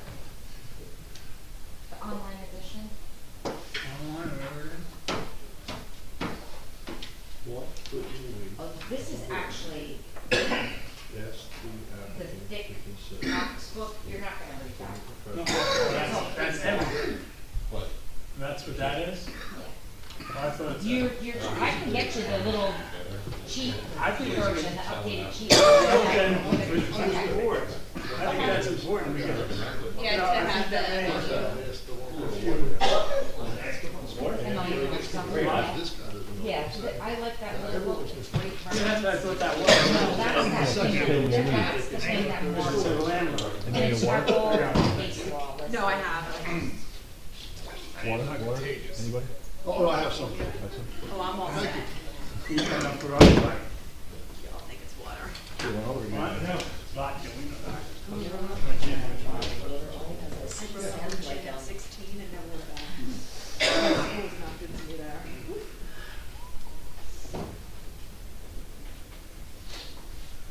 How are you, lady? I'm good, how about you? Other than I sound like I've been smoking back in I'm day worse, for I the last can't 10 years. even talk. And I don't know I lost why. the second half of the words.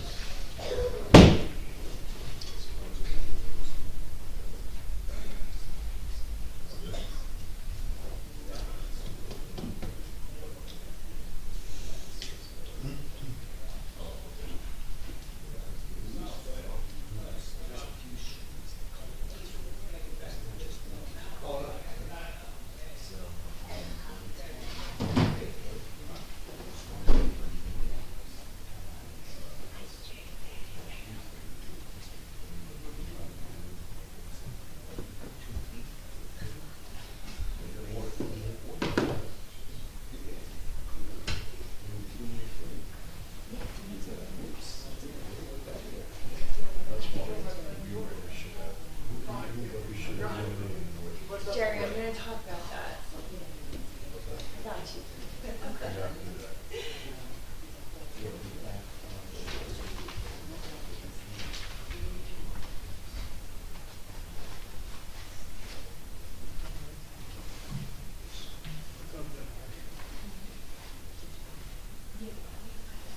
Tell Donna thanks. Tell Donna thanks.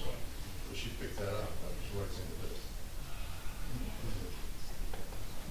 I don't always get that when it comes to it.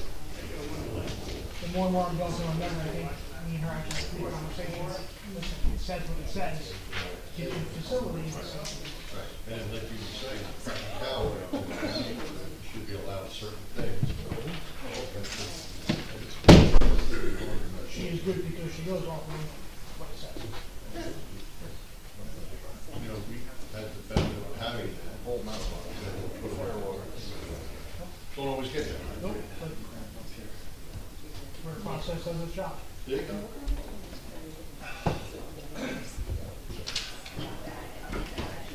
No, but do you remember that case that we had, they had to come back, they wanted that deed restriction removed from years ago? Yes. The kitchen? Put a kitchen Yeah, on the that side. was like, Yeah, and they wanted to, we had to There have was a a new special, owner. we had to have a special meeting because they Yes. had to sell it. yeah, They were trying to close. Well, the people wanted, they were thinking that they had. Right. Yeah, it wasn't the whole thing. Right. Yeah, and I'm sure, cause that was during COVID when like the real estate market was so hot. I'm sure it wasn't, the market wasn't what it was and they needed to like have a home to live in. They might have like been like, no. Yeah. We thought we were getting 2 kitchens. yeah. Well, that was almost like a duplex. Yeah. It really was. Well, and that's why it was deed restricted, I guess they had it stated that when the parents were no longer living there, that it would be And taken out. they continued using it Yes. and Yeah. renting it. That's what they were doing. It was picked up when it was sold. Yeah. Well, I don't think there was any rental. No, I think they were just like, it was nice to have a kitchen I on have each 2 floor. kitchens in my house. Legally. But I'm just saying, I don't live by the beach, I live just I have a house with no kitchens. I think if I had like, If I didn't have to cook up again, I'd be. I'd like to have 2 dishwashers at least, because I So feel you like that's actually- what like. There's nothing that's said. And when you dive into the other city streets, you don't need any doors, and there's no law that says you have to cook dinner. Yeah, that's like I that. can't order out and order pizza. That Essex and Sussex, right? In Spring Lake, there's no kitchens in those units. Pay a lot of money to not have a kitchen. Just to basically have a bedroom, living room combination. It's like being in assisted living, you know, where you're not allowed to cook, because you'll burn the place down. It's like being in college, right? They just don't want you to have living, somebody sleeping down. Right, sure, like all of a sudden it becomes a nice little. Right now it's a two-family house, Yeah, right? exactly. That's the safeguard. Yeah, they don't want to like. It's that other. No. Well, hang on, I got some. Hang on.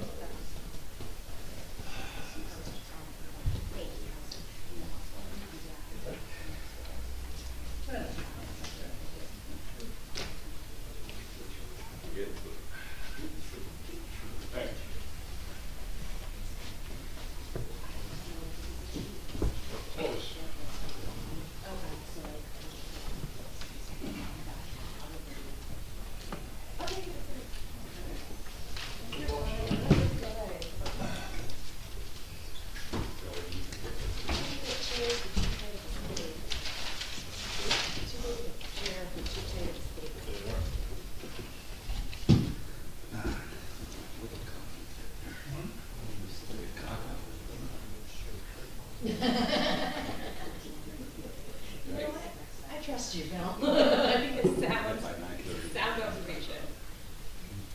Come on. You can excuse it.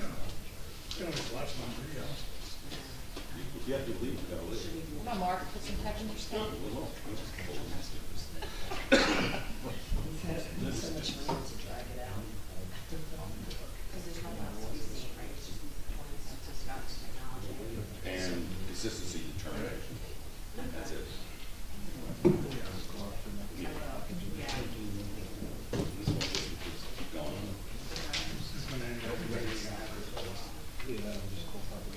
All right, no bad. Okay. Call the meeting back to order. Sure. Let me just take a quick roll call. Sure. Mayor Fox? Here. Mr. Murphy? Here. Councilman Sullivan? Here. Mr. Marco? Here. Ms. Riley O'Reilly? Here. Chair Mayor? Oh, yes, I'm sorry. Yes. Mr. Mayor? Here. Mr. Shook? Here. Mr. Rosenberg? Yeah. And Ms. Brunel? Here.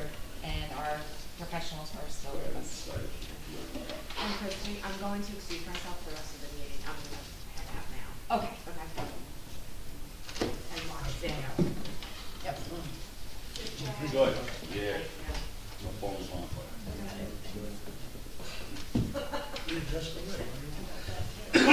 I am, right? This is my last side, but I didn't have That'll work. New Hampshire black tie, I like that. Let's watch the moose. Yes, this is my New Hampshire black tie attire. All right. So I guess how we start this, we're going to a workshop portion of land use board, which is kind of the first time for us Yeah. in a year. So we have 3 items on the agenda. One is technology and meetings going forward, a master plan, comments, reviews from Christine, and then the land use board critique and assessment for 2023, what we want to try to achieve. Some of the things that have come up repetitively that we seem to struggle with. So I guess we start with the technology and meetings going forward. What's been the I actually put that idea? on the agenda, and the question I had was, I think somebody else brought it up to me, that currently in council meetings use Zoom technology and this other thing called an OWL, which is a kind of a motion and voice sensitive deal, so if somebody speaks over there, it turns around and points. So that is up there. No, no, it's not in the room. It looks like an oversized, Looks like an owl. it's like an owl, but it's, R2D2. it's an Alexa, is it Alexa that, yeah, that is the, thing that you use with Google, Alexa turn, it's like that, it's like a Alexa on steroids, it's big, it's like this big. And the question was, do you want to expand the technology for these kind of meetings? You may or may not want to, but somebody asked me a question, and I said I'd bring it to this group. Because right now, what happens in the council meeting, for those who don't go, is we have Zoom set up there and there. We turn that screen to the audience. The council looks at that screen. So there might be, probably in every council meeting, there's less than a dozen people on Zoom. But they can interact and ask questions. I mean, there's 40, because when I'm on account. On Zoom? You got 40, 35, 40. Okay, I guess because all we can see a dozen or so at a time. There's a number on the bottom. Okay. This goes to page 2 and 3. So you got 30 people. At one time you see about a dozen. Somebody you can raise your hand and ask a question. It's clearly COVID created a need for something like this, and the technology's there.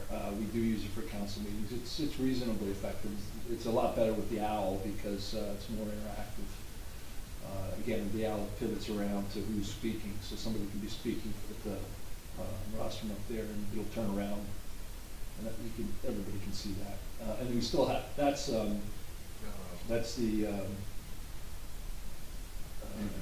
YouTube. Sorry, took me a second.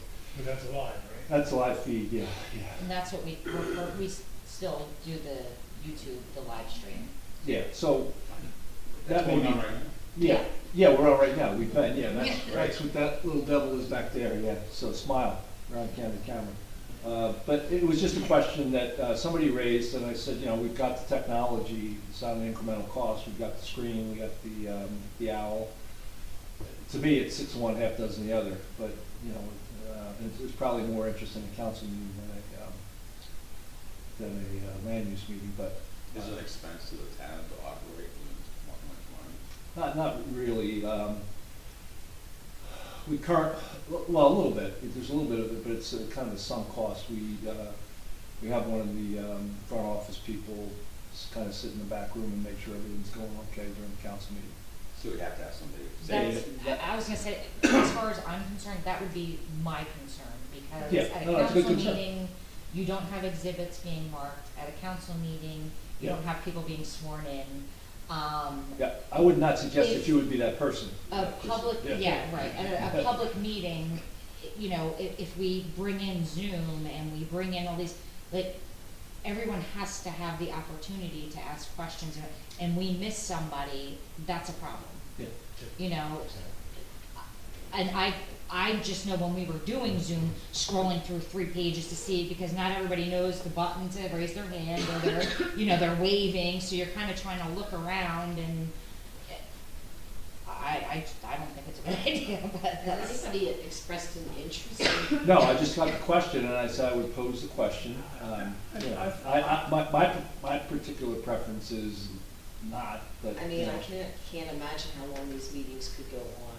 You'd have people that be like, Pour a glass of wine and say, let me, I think we have enough. well, you can clearly see, we don't have the amount of Yeah. people, Yeah, that right. you can't just sit in your underwear like we were having on Zoom, Right. so.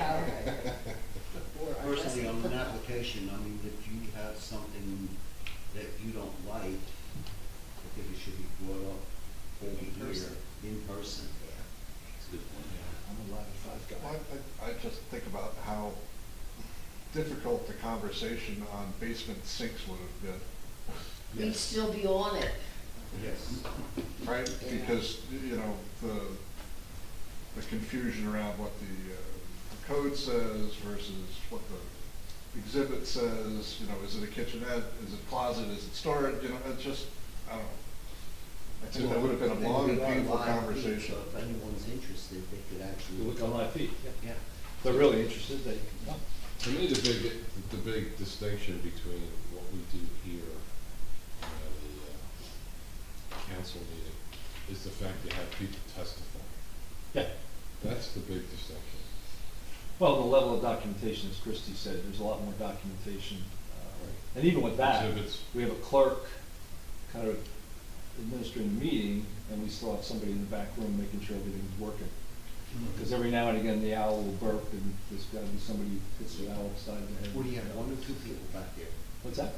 One or two people? We basically have one. There's So two, that but would- it's really one person. So that would be someone that would be under the board's, planning, or land use board's expense then?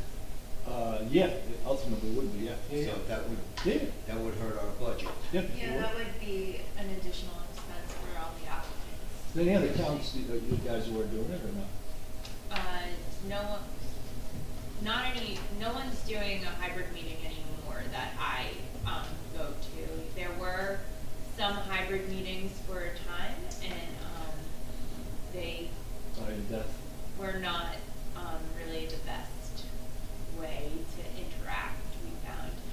I still, in some towns that are fully on Zoom, which I think, there's some benefits to Zoom where people can certainly, participate, and I think it's easier in some spaces. Here because it's a small enough space, it's easy for everyone to see the exhibits for the most part, but I think on Zoom it's a lot easier, to see the exhibits sometimes. But most towns that we work in are back to fully in person. Full live. Yeah. So my experience is that no one's doing Zoom anymore.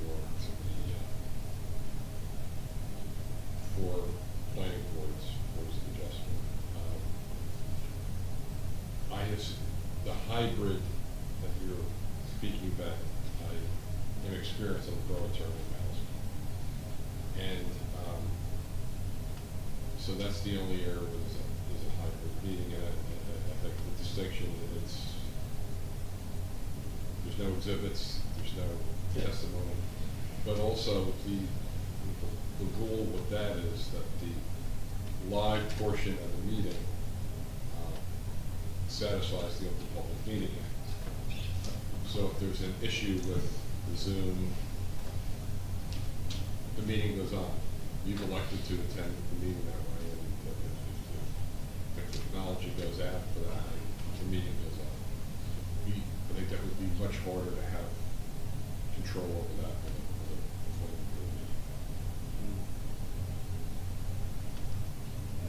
Just seem to, having the system go down, this week, but I want to be speeding, but I can't. And I'm on the 200-foot list, and Right.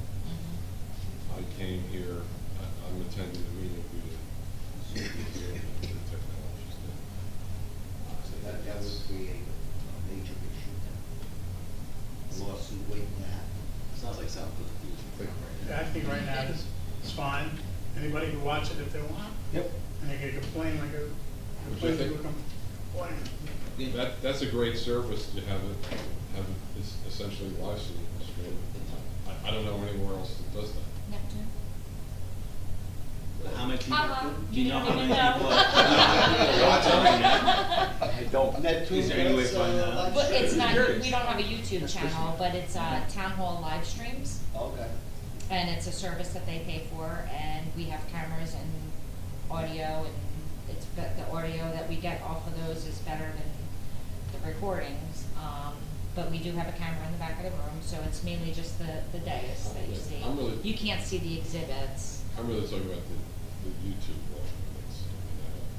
Chris, do you have any idea how many people are actually online right now? No. In a way, finding No, I set it up over there, start streaming it. And that's it? The only problem with it is that, if you try to, you can't really pause it or stop it, or, you know what I mean, we're just constantly It's on live all. streaming, yeah. This, the actual recordings, like when we take a break, so if somebody requests the recording, they don't have to, while we're in an executive, they don't have to sit there through, 20 minutes of a recording. But even the Zoom with the owl, you see the council in the box. See, that's gotta be improved where you can see like a triple space for the council. Otherwise, you can't even see the 5 councilmen. Yeah. There's got, no, I mean, you know, you worry about it, so you see, and you don't see anybody here talking. Yep. On the Zoom. Well, that's because the owl is so close. Not even part of the owl, that didn't do with the owl, it's part of, So it's something for the future. Not Yes. right yet. The technology Not exists, yet. there's nothing says we have to use it. We take Yeah, it when under someone advisement, gets and forced on us, if then, conditions okay. change, it's available, and let's go from there. next plan, next. All right, so let's move on. Master plan, Christine Bell.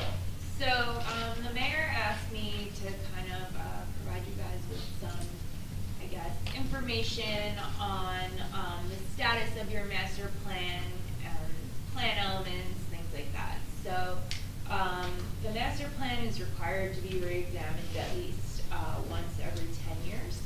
And your master plan was last re-examined in 2018. So, it's hard to believe that's almost 5 years now, but, Halfway through.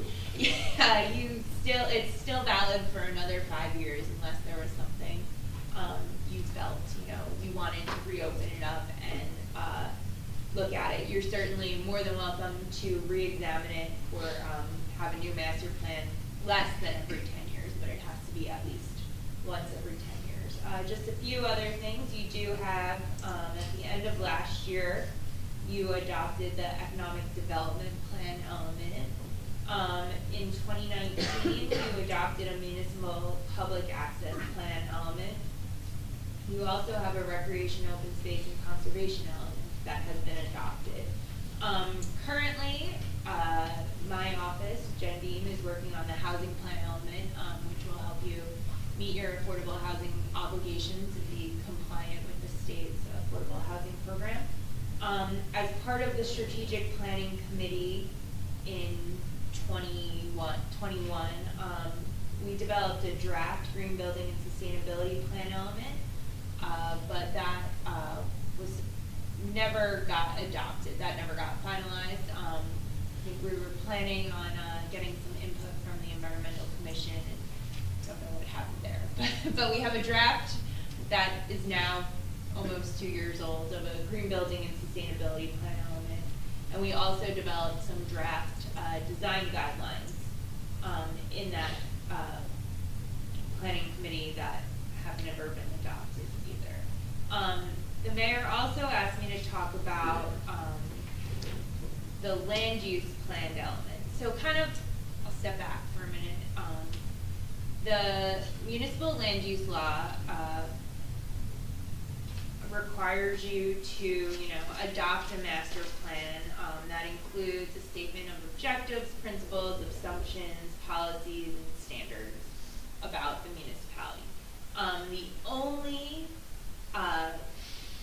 required plan element is a land use plan element, but then there's a list of other elements you can adopt if you choose to, if it makes sense for the municipality. They include the housing plan element, which is basically required at this point, a circulation plan element, a utility service plan element, community facilities plan, a recreation plan element, conservation plan element, economic plan element, historic preservation plan, recycling plan, farmland preservation plan, development transfer plan element, education facilities, green building and sustainability, public access plan, and you're also allowed to adopt appendices or separate reports containing the technical foundations for the master plan and its elements. There was some newer legislation for the land use plan element. In 2017, the MLUL was adopted to require a land use plan element.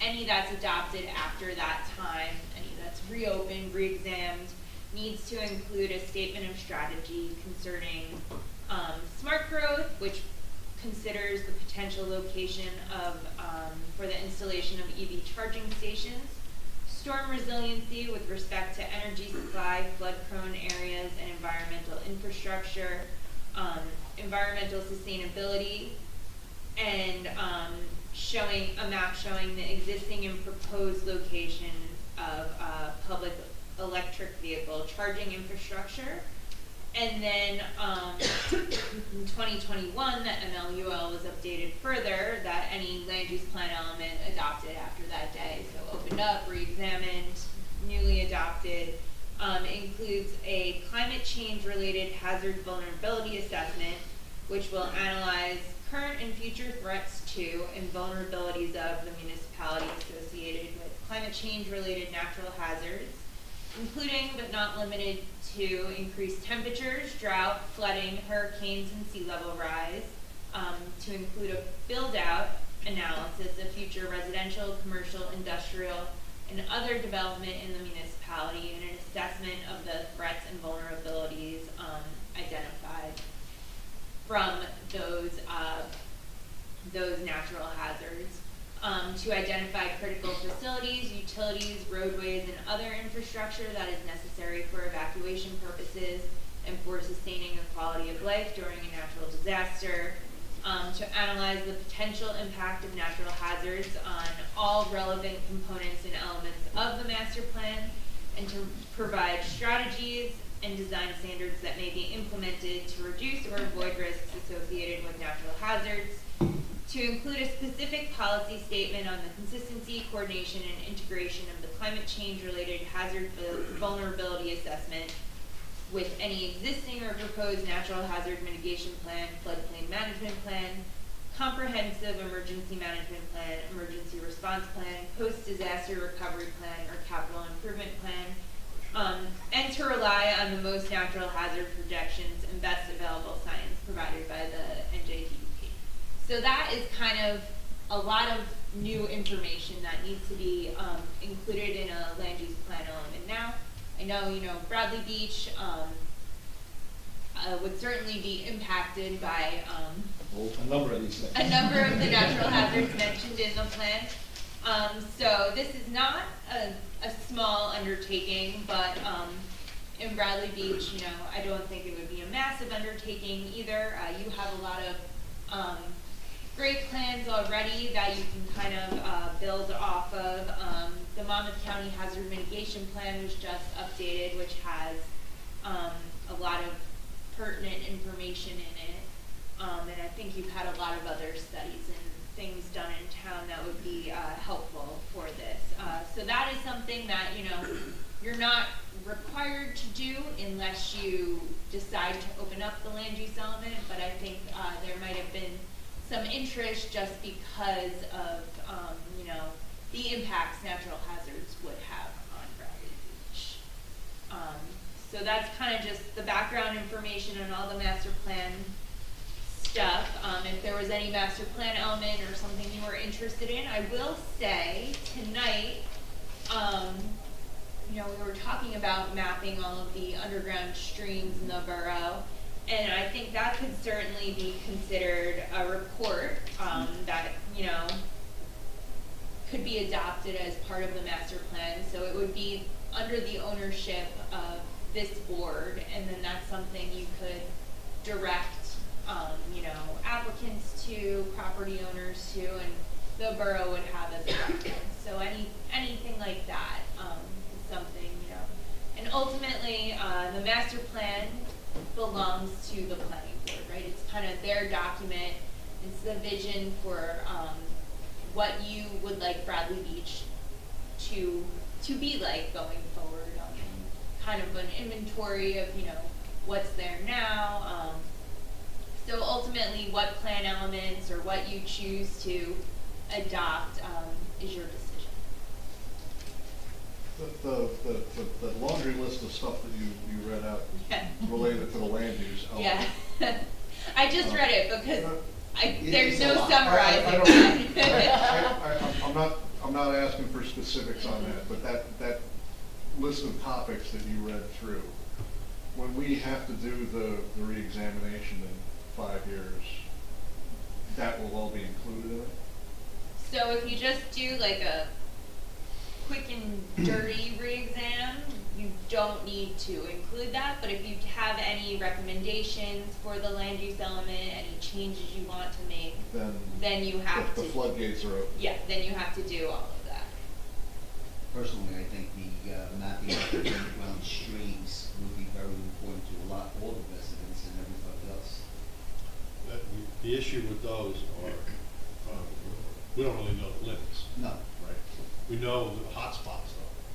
So Yeah, we can yeah. pick up on the hot spots, and I think, you know, we talked earlier about developing an ordinance where if a basement is proposed on any application, that they have to get a soil boring done to show where the elevation of the groundwater is, seasonal high, etc. I think that's all good going forward, because quite frankly, we have lots that should not have basements. Yeah, we Well- discussed that before. Yeah.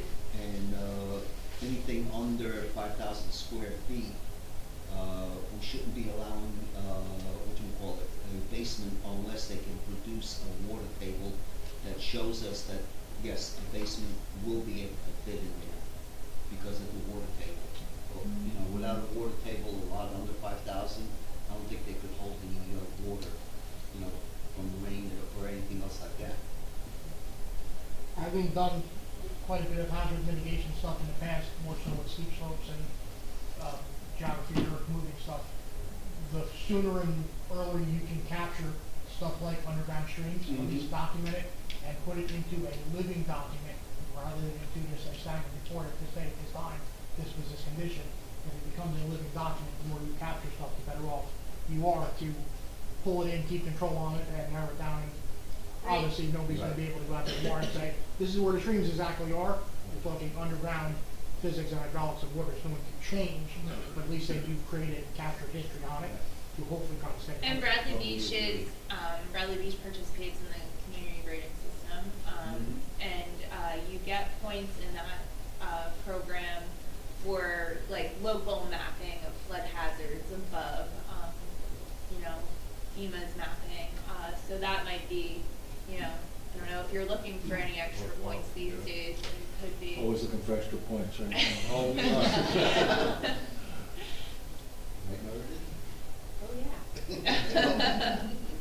So to Mr. Murphy's point,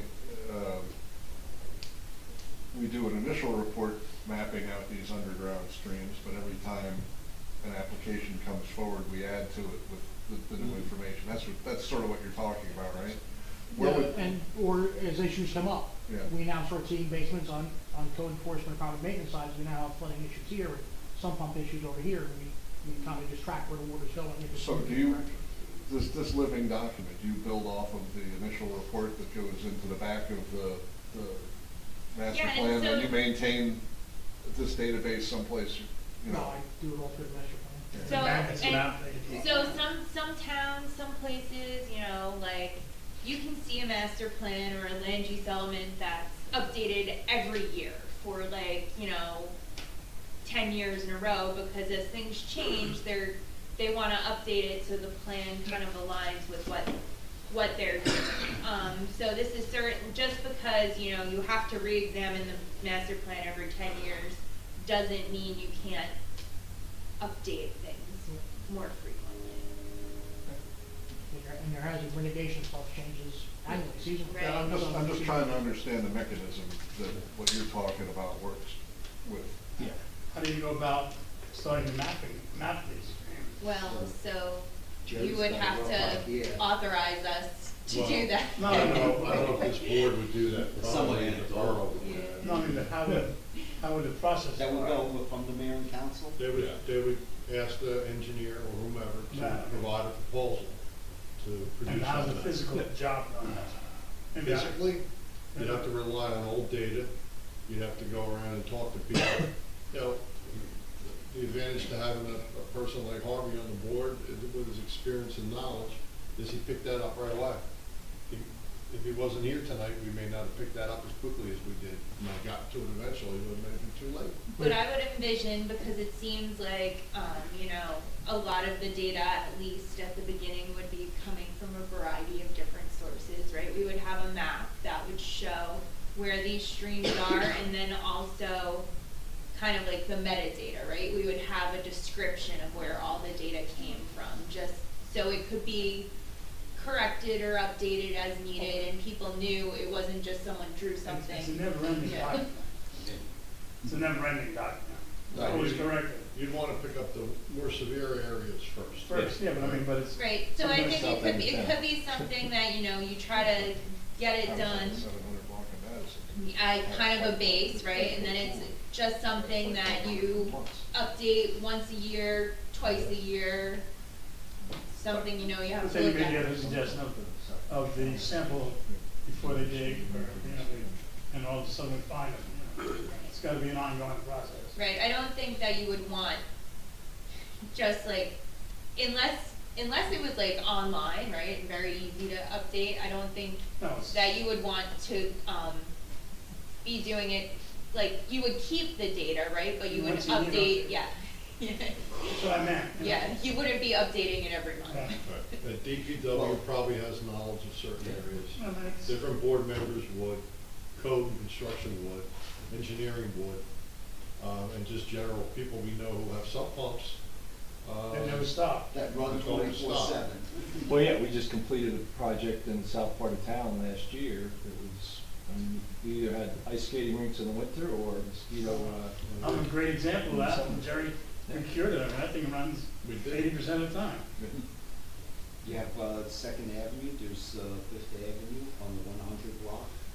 We There's- picked up, Right. with every sewer project, we picked up a number of them. And it's hard to do them all.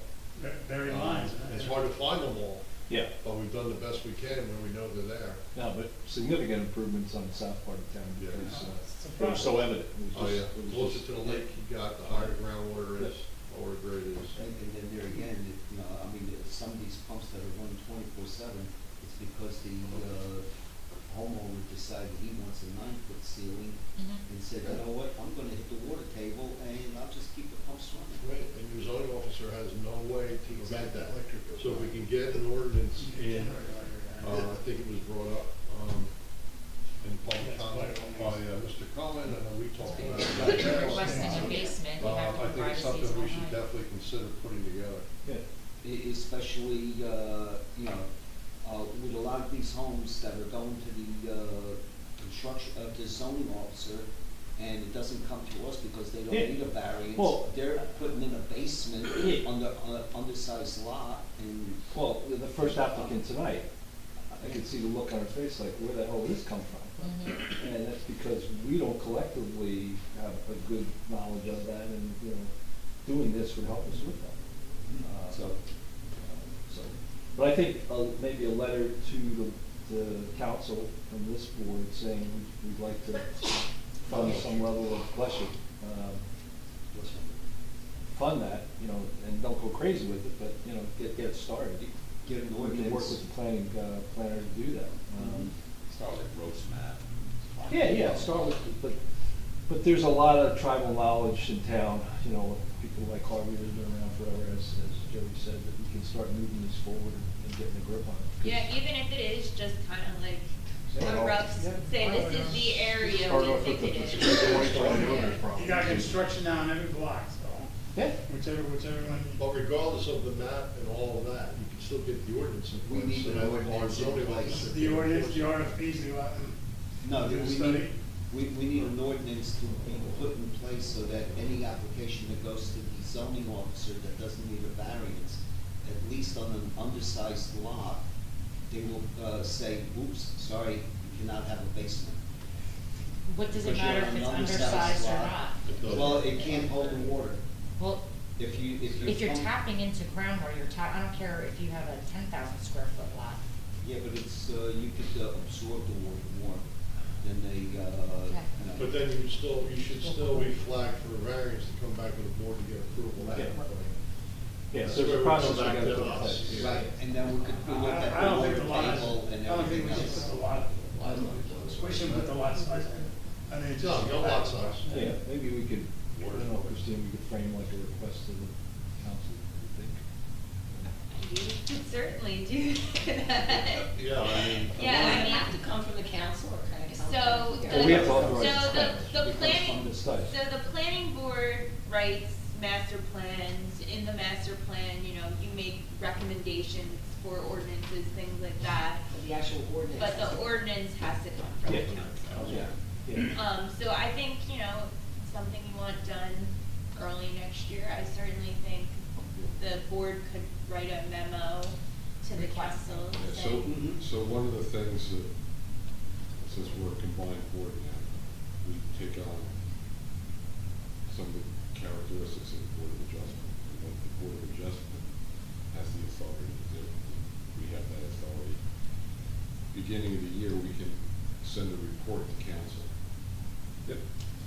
And in that report, we can make ordinance requests based on our experience from the last few years. Then it's up to the council to. Which I think is appropriate, Yeah, and I think that kind of transitions into your third agenda item, but, It acting does as, somewhat. acting as the land use, as the Board of Adjustment, you know, you can review the types of variances you've granted in the past year to see if, you know, if you think any ordinances need to be changed.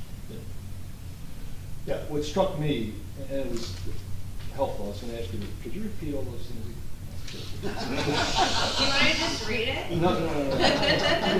What struck me. Tell me what the channel on, we'll watch it. On both the 2017 and 2021, the land use deals that you went through, there were a number of those that I jotted down that said, okay, what would really impact, could potentially impact us when you look at storm resilience, smart growth, sustainability, temperature flood, all that good stuff. So I do think, just like off the bat, right, I think that, because we've done this recently in a few different towns, but having a, you know, there's now that state ordinance, for, to put in EV charging stations with certain types of development. And I think it's really beneficial, to just kind of sit down and think about where you want them to be if they don't We're exist actually working on yet. that right as we speak. I mean, literally, as we speak, we're identifying areas to add.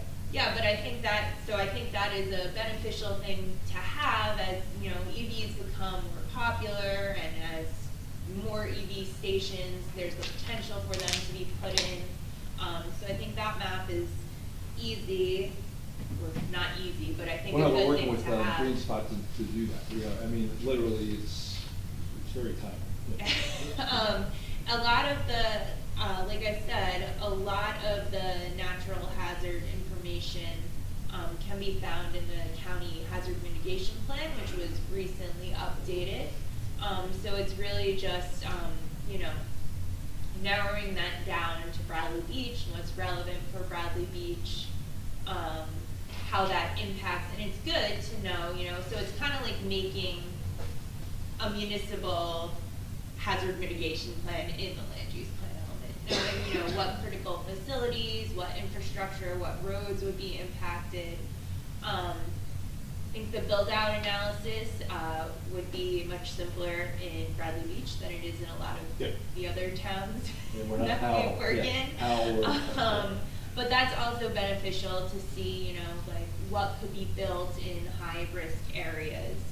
And I think it really is good, and I think a lot of initiatives in Bradley Beach kind of tie back to resiliency and coordinating, you know, a lot of this stuff throughout the town. So it is good to just have a policy statement about how the natural hazards and resiliency impact all of the land use planning things we're doing here. Opens up a lot of funding. Mm-hmm. In what regard? Grants. Grants, FEMA grants. A lot of grants. By will be having opened that up. data. Yep. Yeah, and that's that's one of the reasons I asked Chris, you know, look at this, is I knew that there were a number of things that had come up in these last two land use deals, and I said, you know, as, when you combine, my view of the combination of the two boards of planning and the Board of Adjustment is that I've always viewed the Board of Adjustment as kind of the tactical group, and planning is the strategic. I kind of say the Board of Adjustment is kind of Congress, and planning is kind of the Senate. There's kind of very tactical, very strategic. Anytime you do something like this, in my mind, you start migrating to the tactical, because you got to get the tactical done. And you do that at the expense of the strategic, unfortunately. So what I didn't want to lose sight of was, are we not looking at some of these strategic things that they never bite you until they bite you, and then they bite you hard. And I don't want to have to do a coulda, shoulda, woulda. We should have really been looking at this or keeping an eye on this. It's very difficult too. I'm not casting any aspersions on it. I'm just saying, I think we just got to be mindful of that going forward. And are there, in the 1721, these call-outs, is there anything we should really put the policy statement together or develop something? Well, and so, the master plan belongs to the planning board, or the land use board acting as a planning board. So if this is something the planning board thinks they would like to be proactive in doing before, they open up the land use, are required to open up the land use plan element, you can certainly, I would certainly love to do that as your board planner. Well, what has concerned me a little bit on the 17 and the 21 call-outs is it's a lot of stuff. Right. And a lot of it does deal with resilience, disasters, hurricanes, it's all the stuff that are right in our backyard, backyard. So. Right this very moment. If anyone walked outside. This last whole day. So that's why I wanted to get the conversation going, and I don't know what you all think about it, but it's when you read the list, it's a daunting task. But you eat the elephant one bite at a time. You prioritize and say, I'd really like to have these 4, 5, or 6 things, at least policy statements that we can build into the next master plan if we chose to open up, or do we want to choose to open up now? I'm not sure. I'm not professing either way. I really just wanted to get the conversation. Priority.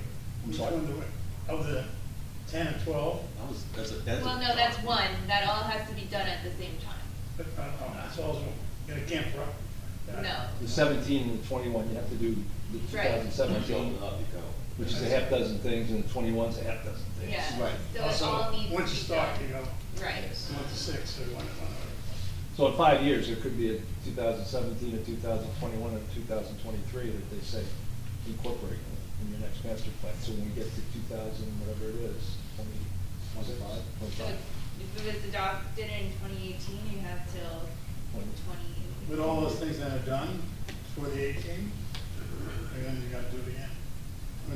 Those sections are then I done. just updated, I think. You just need to update. Just update. Yeah, just update. So then have to go back and.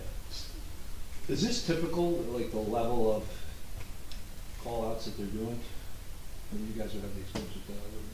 So, the master, the requirements of the master plan have changed over time. I'm just saying the volume of it, because it seemed like there's a lot of volume in the 17. I think that the state of New Jersey has been trying to be proactive in, dealing with issues regarding climate change and smart growth. So I think that's why there's a lot of these recent initiatives in here that maybe, we hadn't seen in the past, because I think it's been a priority of our state to force people to look at these things. I think Sandy was a big wake-up call for everyone. Yeah.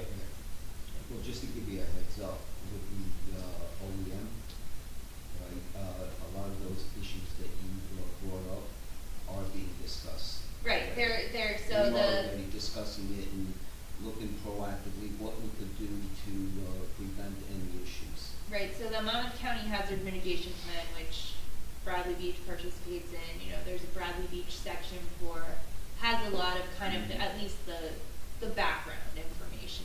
It's a good starting place for this, and that was recently updated. Yes. Well, we don't think any comments. Is that posted online, the county? Yes. Okay. Well, I think mapping the streams is a good Oh, yeah, start. I think that's gonna be a good start, because from there, it's gonna open up a lot of other doors for us to look into, because right now, a lot of us are going into something that is blind. We really don't know, but once we start something small like this. Yeah. It will open up all So it will open other doors to even other things from this. Yeah, the only Yeah. question I had was with Paul's comment, and that, you know, there's a lot of infrastructure money floating around. If we had this stuff documented, does that give us the opportunity to go after some of that? Don't be surprised if this stream mapping is not gonna work into the lakes. Yeah. Because that's where a lot of your streams are coming from, on Yeah. that lake when we have bad storms. You get to a certain height and all that water starts traveling down that stream. Those gates don't open right? Yeah, and that's gonna open up possibly, being able to dredge, getting government money to dredge those lakes instead of fighting them trying to get it. It's gonna say, hey, wait a minute, you know, we're looking at this, all these streams are being affected from the lakes. Yep. And, you know, we need to dredge them to make them a little bit deeper. Yeah. I gotta tell you, dredging is like a bathtub. Yeah. Okay, so the dredging helps to a point, but it doesn't solve your problems. No. You fill it up to a certain level, and it doesn't matter how deep it is, it's still gonna be at that level. And what's controlling it is the sluice gate at the end. Right. That's what's pushing the But water. at least, you know, it will give us a grant to be able to Get more dredge, volume. eliminate some of the problem, not all of it, but some. It'll help, but it's not gonna. Right, it's not gonna take it away, but it's gonna help a lot of residents, you know? And there's dredging grants starting to pop up now where they Yeah. weren't for the longest time, but they're starting to pop up. And for other reasons, dredging the lakes are even more important, like the health of the lake, and the Yeah. fish, and the plant life and everything else. Very important. Yeah, they've been doing a lot of work on Silver Lake for a number of years now, trying to get that through, yeah. Comments? Yeah, no, just, but the comment was like, you gotta look forward, like, is your 5-year aspirational plan, or 10-year aspirational plan, has it even been discussed, such as, even taking into account what Christina said, such as mitigation, rising sea levels, that, you know, if that happens, Ocean Avenue's vulnerability, what happens when Ocean Ave gets attacked, the beachfront goes, the dunes go, what do? How do you approach retreat, in a sense? But that's like 10 years, 15 years down the line, but is there any thought even given to that in preparation now as far as the infrastructure and how we approach it, maybe to enhance it so it's not such a... Yeah, Rutgers did a study, graduate study for us, that I have, I can share with you all, it was like last February. And it does map and it shows the south part of town, the place where it's the lowest part of town, and most vulnerable, no bulkhead. You know, it causes the most problems with Sandy. And my head got wrapped around, there's about $47, I think, billion in the infrastructure bill for coastal resilience. My thought was, how do we grab onto some of that cash and start dealing with that part of town? Because when I saw the Rutgers study, I was like, it's clearly that's we're going to get bit the hardest. And when we got bit the hardest during Sandy. So in the land, if you were to update the land use element, you know, kind of how we had recommendations, things we wanted to see in the economic development plan element, 'cause that was the most recent one. You could certainly have, you know, I would think that the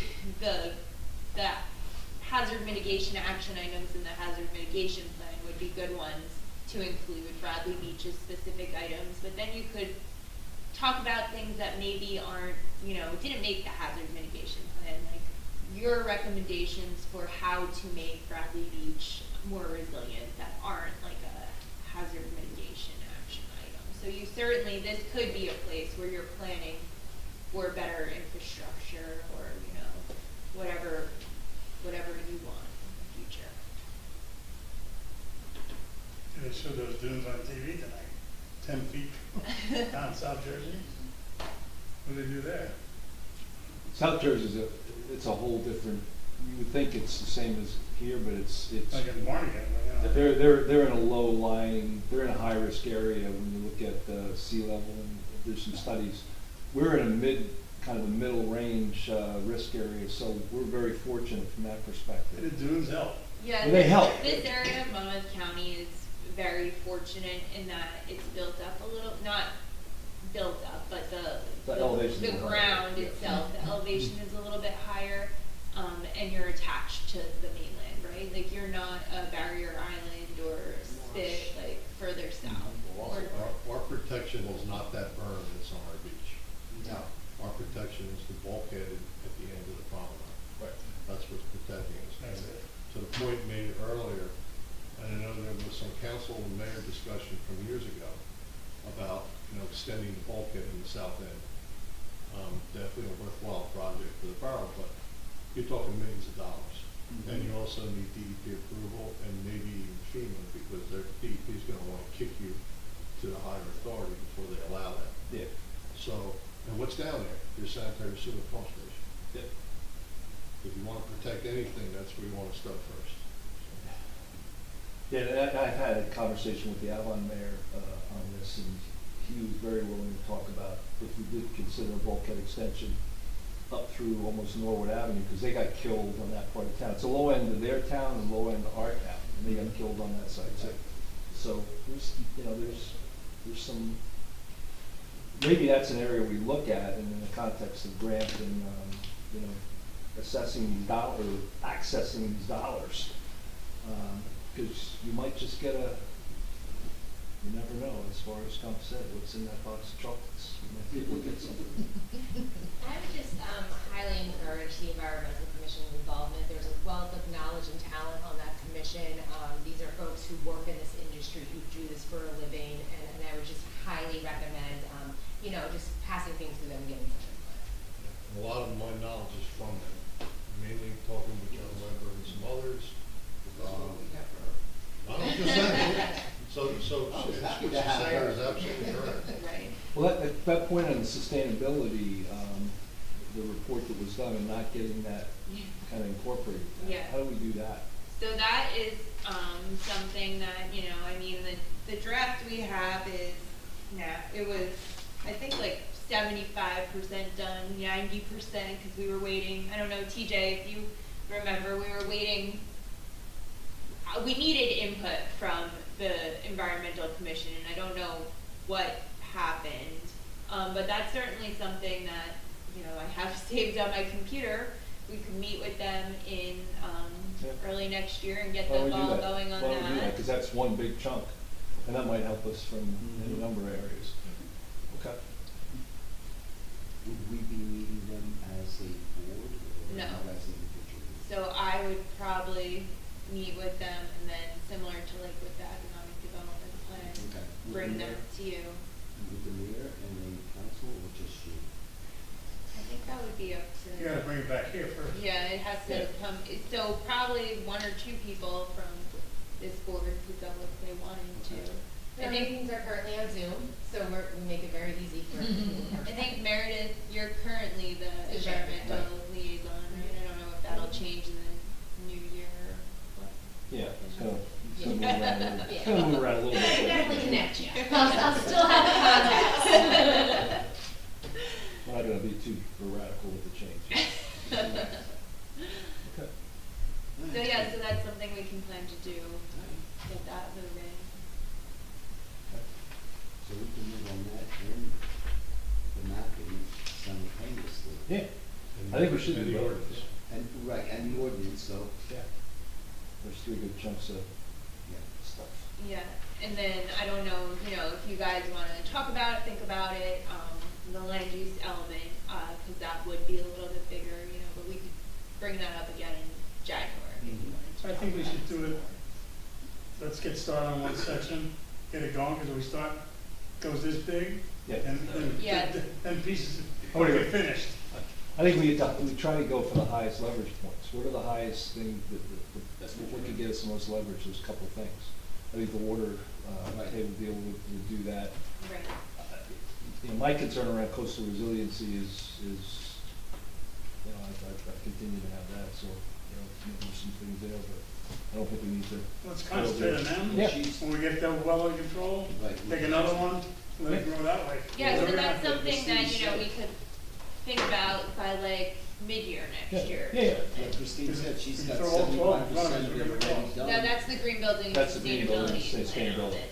which still, is different, but. No, but if we have that 75% done, let's knock it off. and get it Let's done. knock it out. Yeah. That's what I'm saying, Get get it it over and done, done with.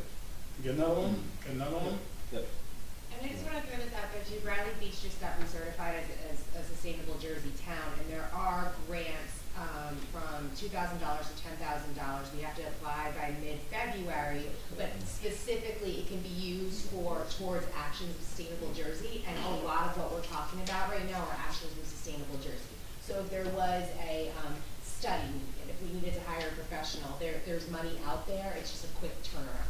So that might be something, when is the next environmental commission meeting? It's the first Mondays of the month, so after whatever that is for January. So January, what time is it? That would be the 7 second. o'clock. That would be the second. Yeah, so Are maybe you it gonna would meet be on the second. January 2nd, day after? I would have if I was still chair, but I am not still chair, so I don't know what they're gonna do, but, Well, that's something that, yeah, maybe if I can just get in contact with the Yeah. environmental commission, and get that kind of What time figured is it? out. 7 o'clock. But I'll check in with the incoming chair to see if they're gonna Okay. meet on the 2nd or the 19th or whatever that is, or the 9th, and just let you guys know. That is all, it's a federal holiday. So. Good stuff. Good. And I think that you get, sustainable Jersey points. No, we're in that terrible time frame where everything we do right now doesn't count towards the next year. Well, so by the time you adopt the green building. That is true. sustainability plan, That is true. I think so. Silver, here we come. So, based on what we're talking about, master plan, land use board critique and assessment, we've kind of touched on that already. C. Oh, see, yes, yes. Yes. It's all kind of. I know, it's all, Yeah, I think this goes back to this, strategically, So, you know, yeah, we're exactly. handling the Board of Adjustment kind of things on a tactical basis, but trying to move some of these things forward strategically makes a lot of sense. So I think these could tie very well to C, from my opinion. no, that's all, Certainly, I agree with that. Dennis, you're, yeah. They're one the same. That's what we were just saying, they're all three, Yeah. all on the same level. Yeah, We just have to put your planning board hat on rather than the zoning board. yeah, you do. But again, it's the easiest thing to fall off the table when you're. When 99.9% of our work is zoning board work. Right. Exactly. We need ordinance to go forward, right? That the council has to bring up. Yep. But I think we need to feed them with that, because it's not coming out of that, it's not gonna just magically come out of that. I think Chris gonna do all of this and Get the poker out. I'll certainly champion that. That's for next year. And I'm sure there's another council person elect that can help with that. From this group. So also, between now and our January meeting, think about, as I mentioned before, we have the ability to do a report. Yes, I think we need to do that. Matter of fact, Kim's had some conversations today at the department level, and I'm gonna do it the same at the committee level. We need reports, and we really should be getting objectives, just top level, a couple of things we're trying to achieve to improve. So we're gonna be pushing that pretty hard. Are there things that we've seen in 2022 that we would recommend making ordinance changes? Right, like when we're seeing the same relief Yeah, well, coming How do every we, month. how do we glean that out? Well, that information out of this? one note I had on my thing for this C was, do we need a subcommittee of 2 or 3 people to just take a look at that and come back to this group and say, we really need to look at this and this? We have a list of every variance given and not given, and just say that this is Right. the same kind of things. Right. And And if we could Actually, participate in I that, have to- we're seeing so many things that are. Right, that you're talking with the architect and the engineer before it even comes to us. We did a bunch of changes recently, they've all been very effective, they've all worked very well, I think. Well, so would it, be beneficial to you if, our office created like a spreadsheet of all of the variances that were granted in the last year. Dennis, what's the matter? There's not that many.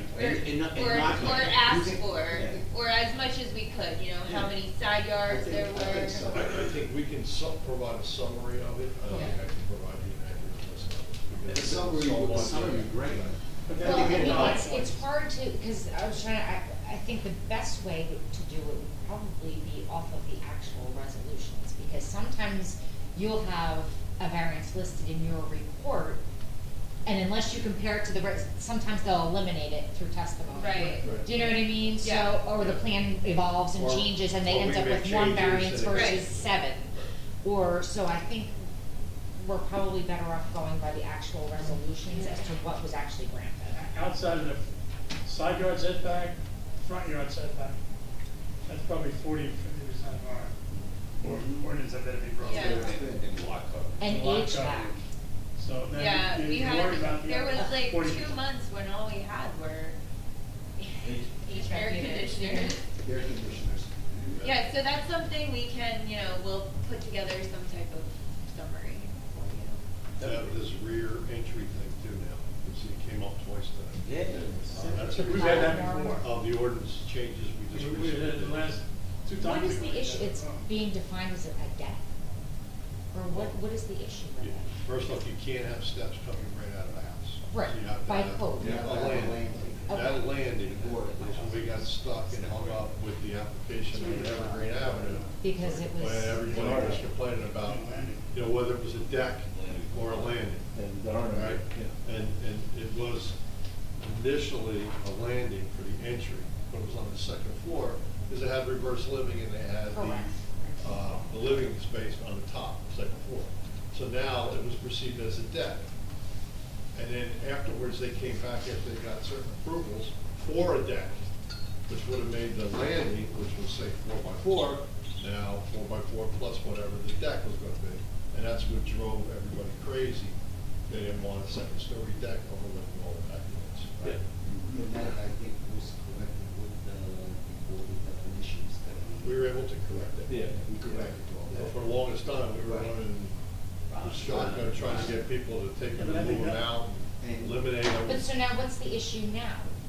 With that, like, It has to be tonight's part of platform? building, and people aren't, the professionals for the applicants aren't picking up that that has to be As coverage? as building coverage. Building coverage, oh. Which in I fact got it. becomes It's not the lot fact that they coverage as well. have this, No, they're Well, permitted, that's they're part of the- required, It's actually. part of the impervious Paul can tell you, coverage. you but they're not cannot- calculating it in, is the They're not including, not, the stairs don't count. If there's 3 steps, they don't count. It's just the flat platform area that has to be, When you come out the door. 16 square feet. whatever it is. So if you have a deck that's 12 inches, or platform, whatever you wanna call it, at the back of the house, 12 inches above grade. But now that's something different, because we have an on-grade deck and we have the deck. Okay, so now, with a 12, so now that's considered pervious or impervious? Depends on if it's more than 12 inches high or less than 4 inches. Okay. It's- But if you have 3 They steps. don't make it easy. But if you have 3 steps, then obviously it's Then it's more more than than 6 12 inches. inches, right. Correct. So then why is it calculated in coverage? Water gets through it, does it not? Because many times they're roofed, they don't have to be roofed, but a lot of times they put Okay. the roof over. So now if there's no roof, Right? Still, in our ordinance. you that's have what I'm to saying, it's include- like, There's all kinds of different variations that right, we have to but it's not address. clear, that's why I'm saying, like. But that's, people- that's every ordinance in every town, there's you just can't, you cannot account for everything that could come. Right. One size does not fit all. Right. You just can't do it. So we do the best we can with what we have. It's been working, it's been better since all those changes, remember we put the committee together and we all met? I know PJ was on the committee, we had an architect, we had a builder, Mary Hearn was on with us. I think Bill and Harvey as the chairman of the 2 different boards were on it. We did a lot of good work. No, and CME's actually this year done some further refinements on that. with the- So, it's an ongoing process. It really And is. and It it's has to gonna be. be, it's gonna be. It's gonna be, yeah, there's people here that have been involved in that. But that cleaned it up, and now if we get to, we take the half that, doesn't mean they'll have to clean up again. Yeah, yep. No, we're moving in the right direction. Definitely. Okay. at least one thing left on our So, list. we're gonna give them, marching orders, Mr. Chairman? Yeah. The mayor, Yeah, that's what. the marching orders for the reports, you're gonna prepare that, right? So, To do the, I'm gonna, what, yeah. it's gotta come from the mayor and council. Yeah, well, no, Well, the yes. request from us Right. has to go. So we can work on that, and I'll get it to the council. I'll take responsibility to get it In to the many council. in many towns, instead of a report, the council or the mayor liaison, the board brings that verbally to Yeah, them. that's to- something we You need to could get do it that way adopted as well. early next year with the council, just so So- that we create some prominence, because I was a little disappointed in a couple of things that went from here to the council. So we need to, kind of get in the face a little bit and. We'll generate a summary of the variances and give that to you, well, to this board in January 2022. And Right. then 2023. You're almost a year older. Sorry to Thanks for say thinking about that. And then this board will, your board attorney will draft a memo and send that to the council. And, We'll do a resolution, Yeah. Yeah, right, that's. and what about the other parts, to start on the studies? So the green building and sustainability, we'll discuss that, yeah. We'll get that. That's right. gotta come from the Yeah, council. but we want this to move, that's why. Right. You're not gonna let it lay. No, Christine's not gonna lot let us move. No. Christine's a move. I love writing about resiliency. Good. All right, like, speaking of moving here, we got one more thing to look at. Yeah. It's 9:30. Do we want to take this on tonight or pass it on to next year? Oh, it's up, We got half hour. yeah. All right. Regarding the consistency determination of ordinance number 2022-15, and Christine was kind enough to give me a letter that I still might spin it on. All right, would you like me to? Unspin? Yeah, so, I found that this ordinance was not inconsistent, which is a double negative, I know, but that's the. Yes, it is. Correct language for it. It's not inconsistent with the borough's master plan, because the master plan does not speak directly to the matter contained within this ordinance. But I did give so this was a tricky ordinance, less straightforward than they usually are, because I did give, some goals from the master plan that, that this ordinance would further those goals.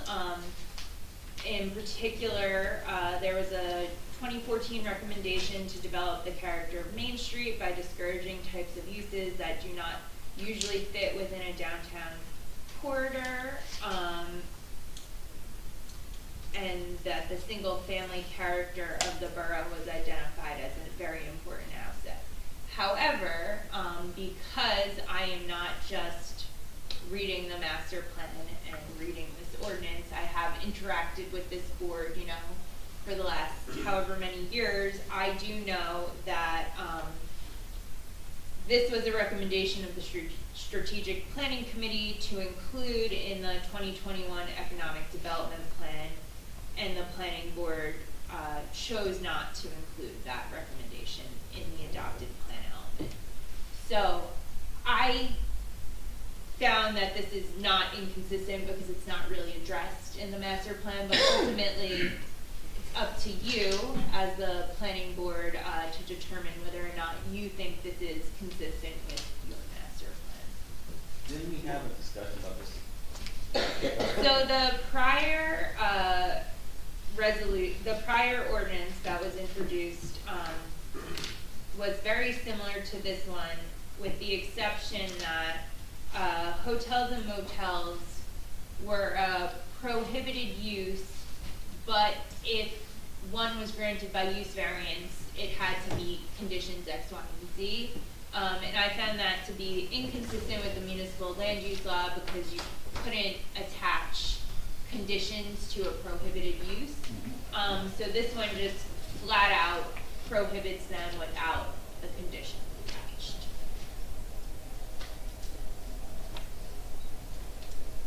Okay. So where do we go from here? So in this variation, if there was an application for a hotel, It would need a use we variance. need to use. And any conditions associated with that use variance would be up to the discretion of this board. So by making it totally prohibited, Then the zoning officer, when the application came, it would end there. unless they ask for a use variance, to come before us. That's correct. And then we open up the whole can of worms, with no guidance in a sense from the town, what they really want. Well, that's because Except they as don't the, want. as the zoning board, that's, you know, the zoning board acts in a quasi judicial Right. function. That's your charge, that's your responsibility to determine whether you would think it would be appropriate. So since it's prohibited, it requires the use variance, which is a higher standard Right. than the standard bulk variance application.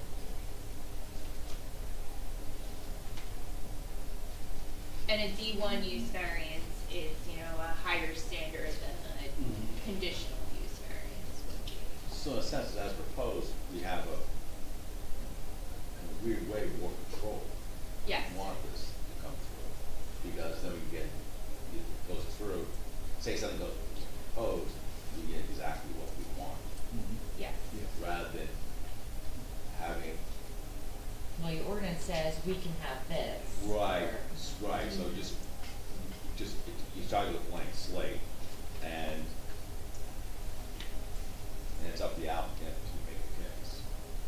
It's up to the applicant to purchase the property knowing that it's not a use, you know what I Correct, mean? correct. So. There's a lot of yeah. moving parts. Exactly. But in a weird way, you almost get more control by, Well, you know, I don't know.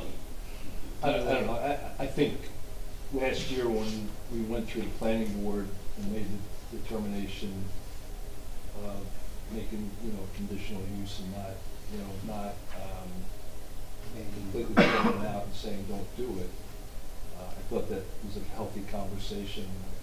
I thought that was a good direction to go, personally.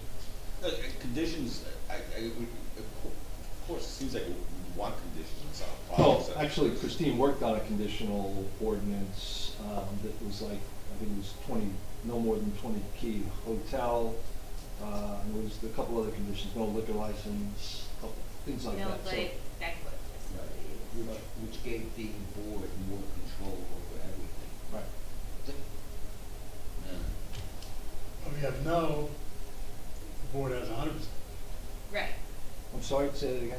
If it's no, the board has 100% control. well, except the bar is higher. It's high. Right, they need to prove, particular suitability and that they meet the negative criteria. As opposed to if it's conditional use. It's I think we're It's still a safe. higher bar than a C. I think we're safer with no. I mean, we're not looking at Marriott's and that, we're not coming to this town. You're looking, maybe if you get a lucky, or 6 or 12 rooming house. I like it and we like don't- the we don't have James. room- And we don't have the room in this town anyway outside of a couple of spots. Unless someone buys a whole block, that's gonna cost them $10 million. And then we're gonna get their money back, so. Well, there are people out there looking to do that. Now, I don't know about Bradley Beach, but they're looking to do that across Mount Canada. That's out there, that's a real. But bringing that back is what I'm saying on, now you have these Airbnbs where a guy buys 10 houses and they're right next to each other, or 8 of them. I mean, that's a motel. Does a motel fit in a hotel the same, in the same category? And how is that in the operation of that? So, I think that they are licensed a little bit differently currently. I know the Borough Council is, working on a Airbnb, Short-term rental, Airbnb. rental, yeah. We have an ordinance that's framed out, yeah. I know there's some law on that in the state as well, right? On Airbnb. On Some what? conditions and stuff that go through the state, right? Universal conditions. Airbnbs.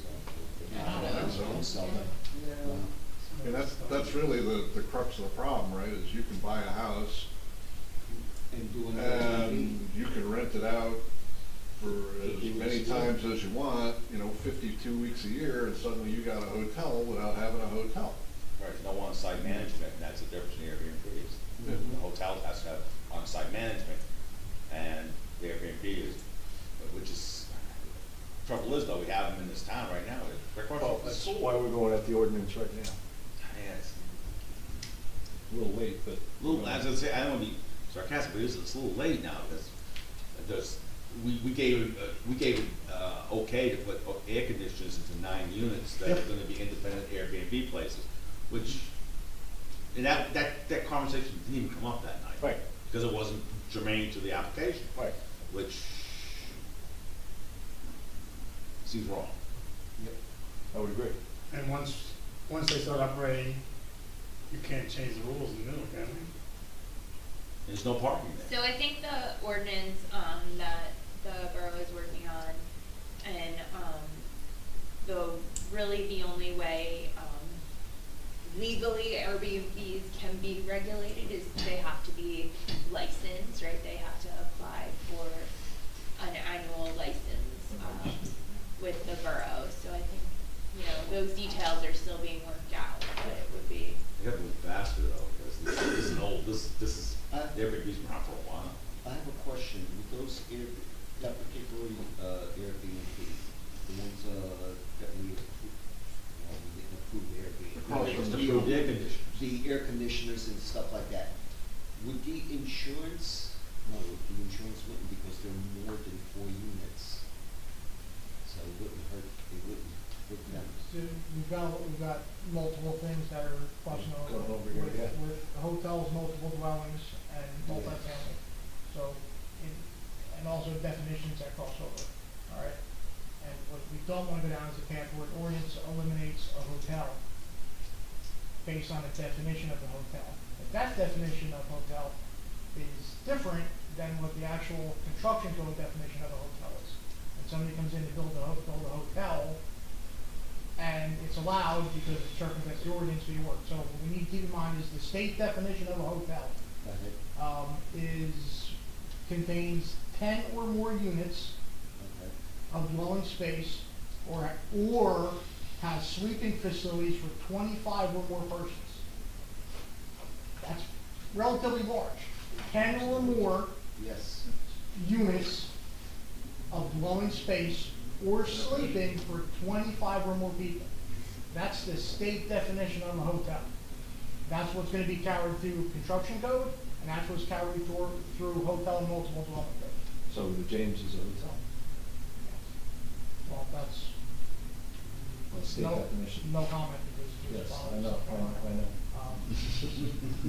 But that's what it, 10 rooms for 25 or more people.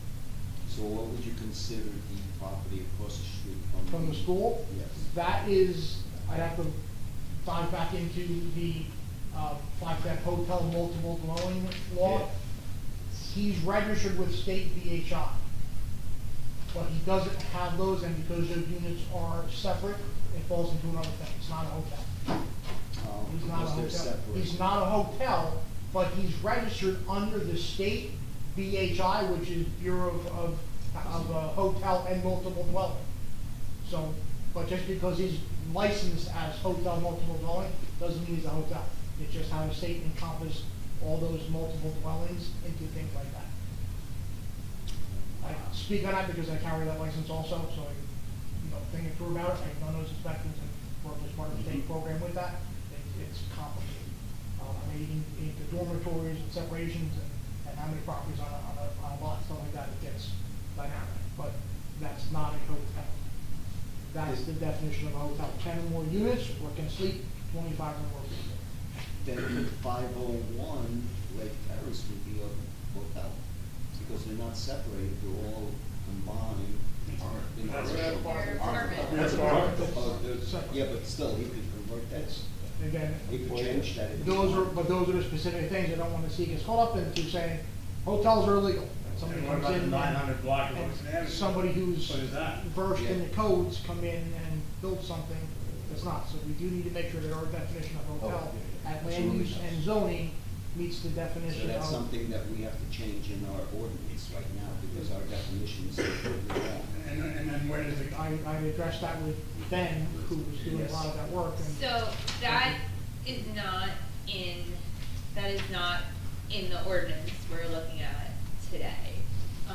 The ordinance you're looking at today to determine consistency just removes hotels as a permitted use within, Bradley Beach. So the definition of a hotel is maybe something that, a different recommendation that needs to be looked at. But today, you're just here to But after we determine. remove something that's not defined, I wanna remove a hotel, Right, okay, we what's a can't hotel? remove that, we can't address that without Definition of a something, correct I can't, definition. how do I take action on something that's not defined?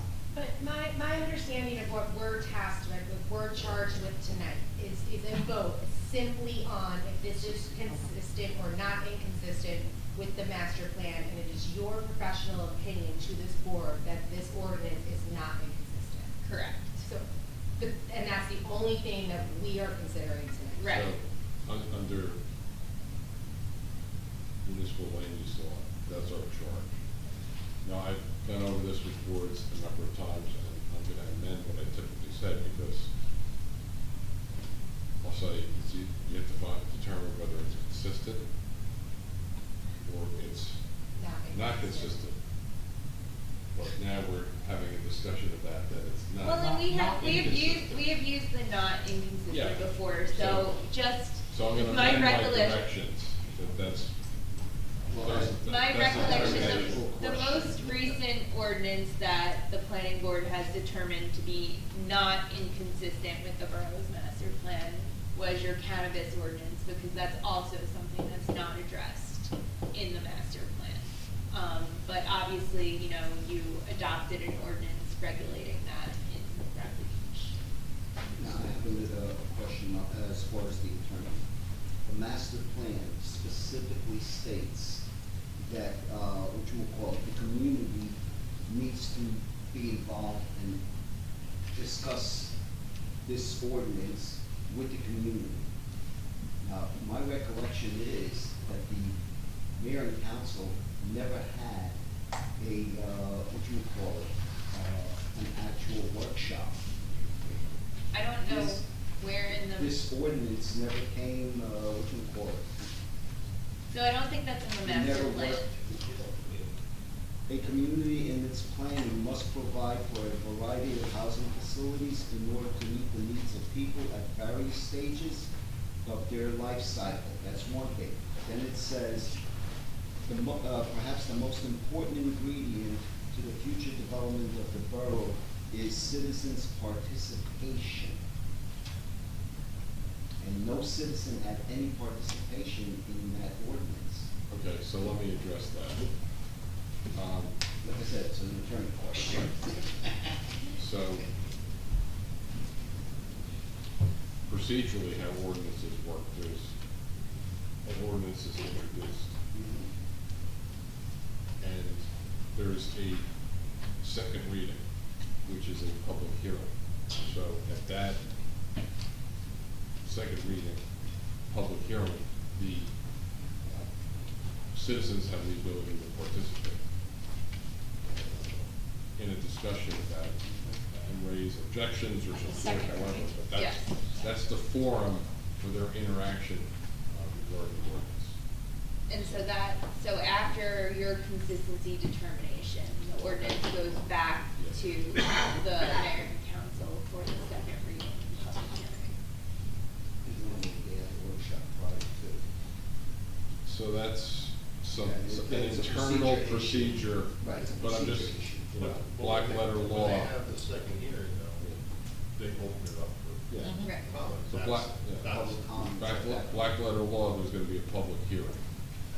Yeah, during the adoption process. Yeah, and that satisfies the law. I mean, in my Well, experience. it's kind of premature to do it at the first one because that hasn't come to us yet. Sometimes there isn't a second one.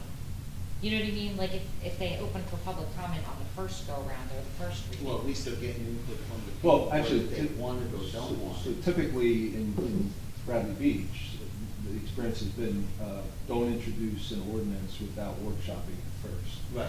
So you workshop it, get the input, you introduce, which you don't then have public comment or introduction, and then when you go to adoption, you open it up for an adoption hearing and then vote. Right. That's kind of the three steps.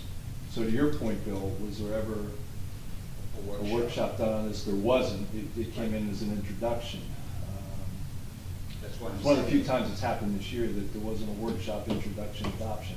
So now, I think what Mark's talking about is more this is the legal requirement versus the practice. The practice has been the other, which wasn't completely followed. So it's an interesting question.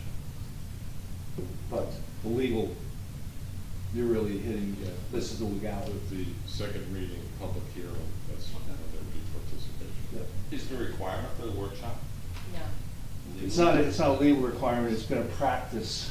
Right. And, The council has been recommending that all the time. well, we have a kind of a stipulation that says, don't do a workshop and an introduction the same night. Do the workshop, do an introduction, do adoption, 3 separate events. I mean, that's been practiced in many of my.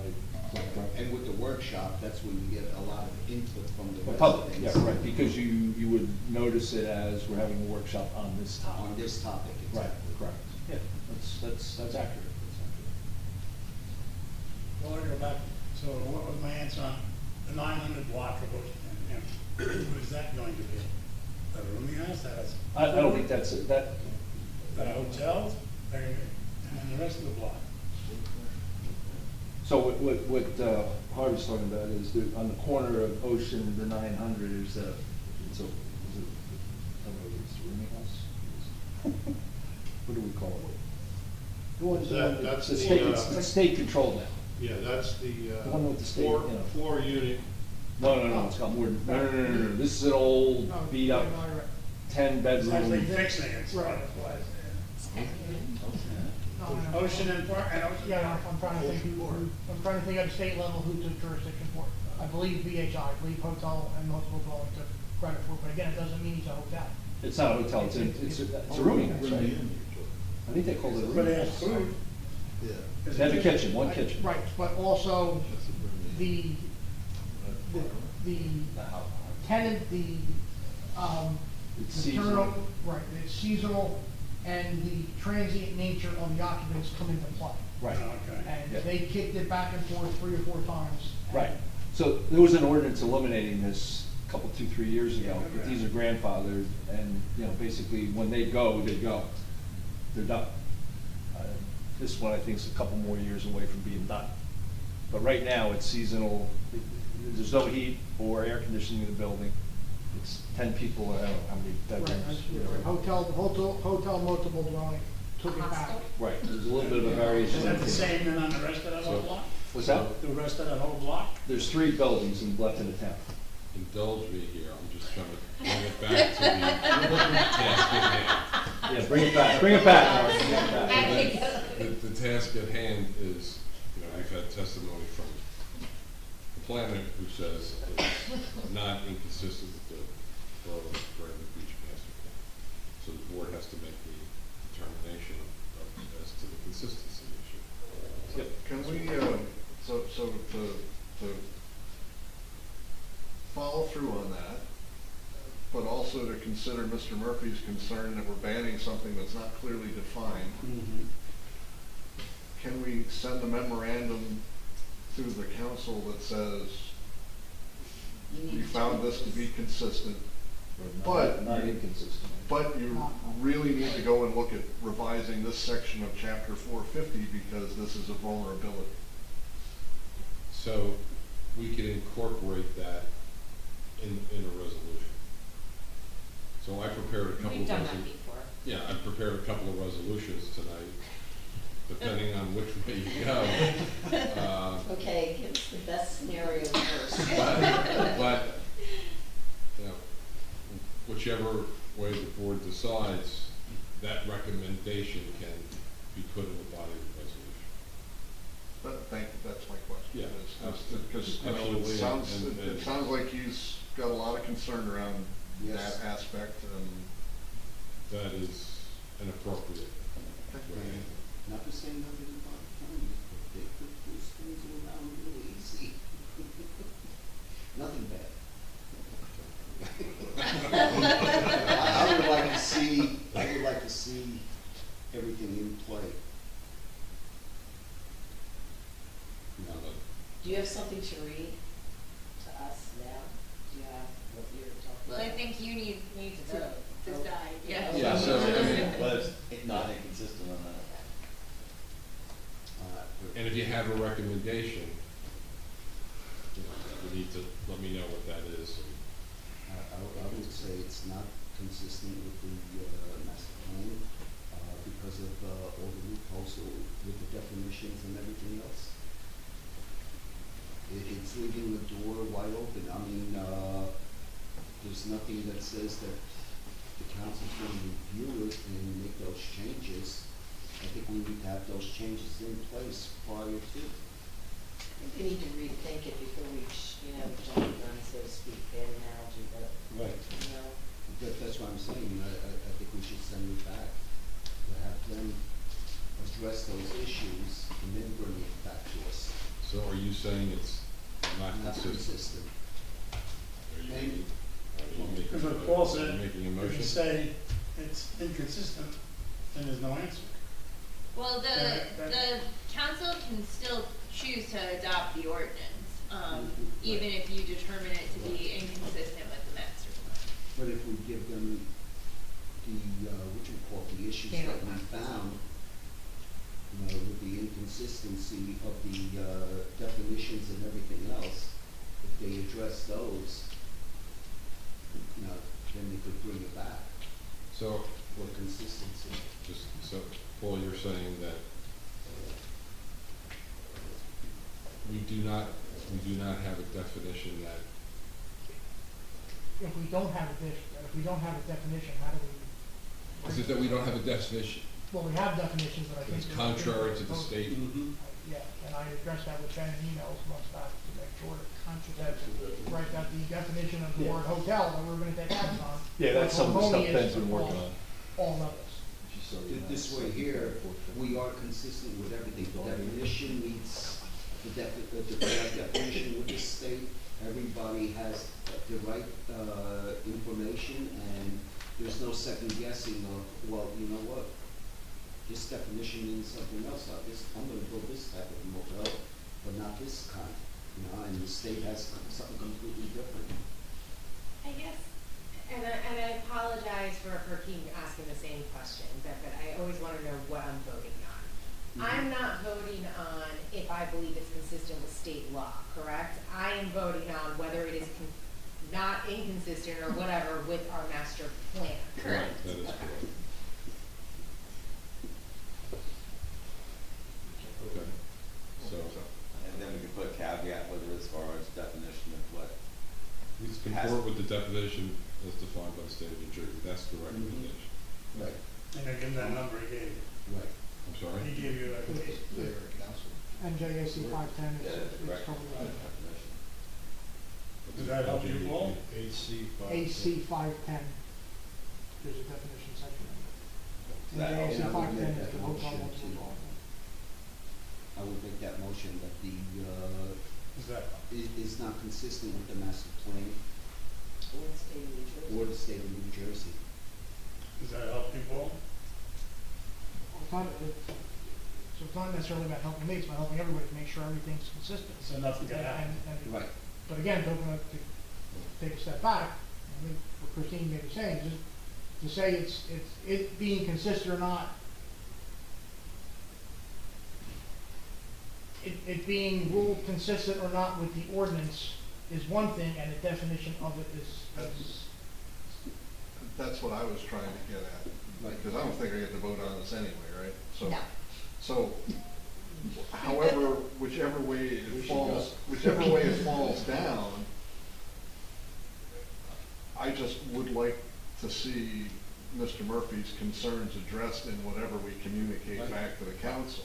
So, right, so. And so you Regardless can be of- consistent or not consistent, but. Still make the recommendation. Right, but the definition is harmonious across all levels, so. Right, because this ordinance does not define hotels at all. It just removes the conditions and requirements associated with them and prohibits them in Doesn't, all of those. doesn't it have the definition in there too? No.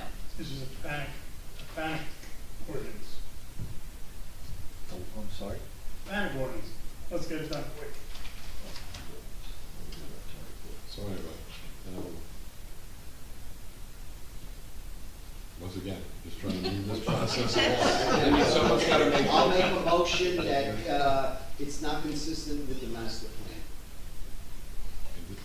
plan. And, And you want the right, recommendation. and the recommendation of. Isn't that opposite of what Christine has? Yes, That's that is the exact, opposite of that's that. opposite of what Christine has.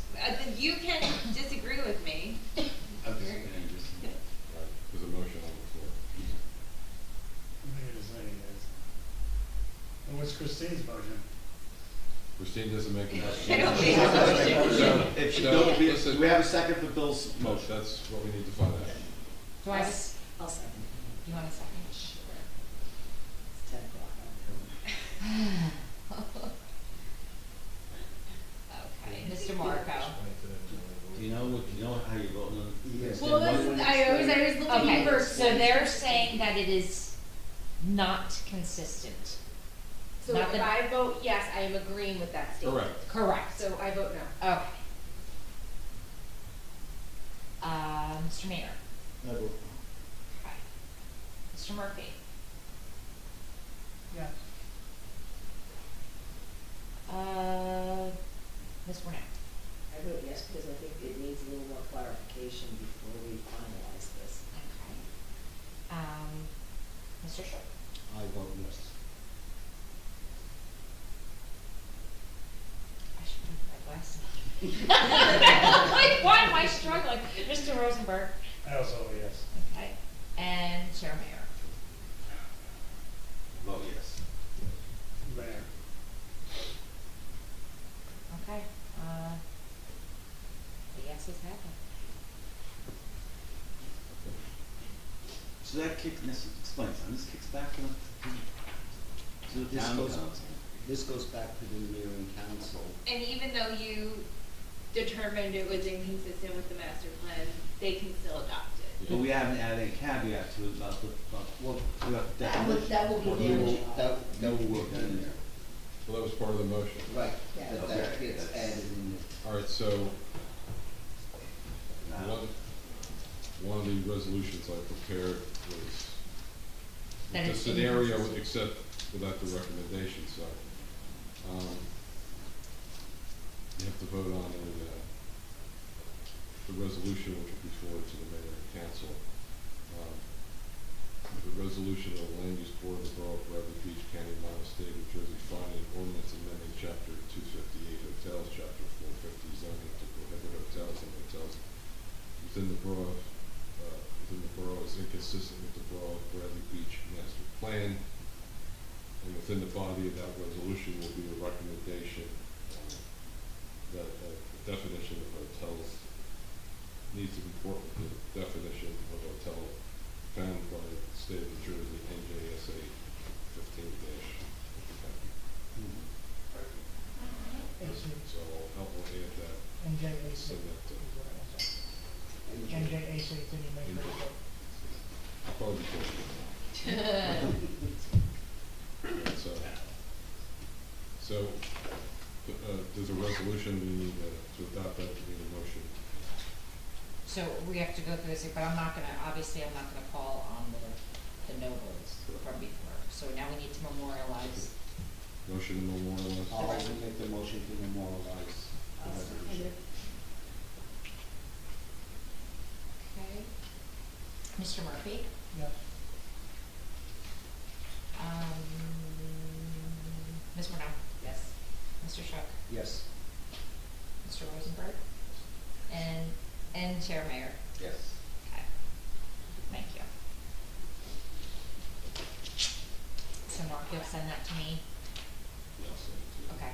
When's the, next budget meeting?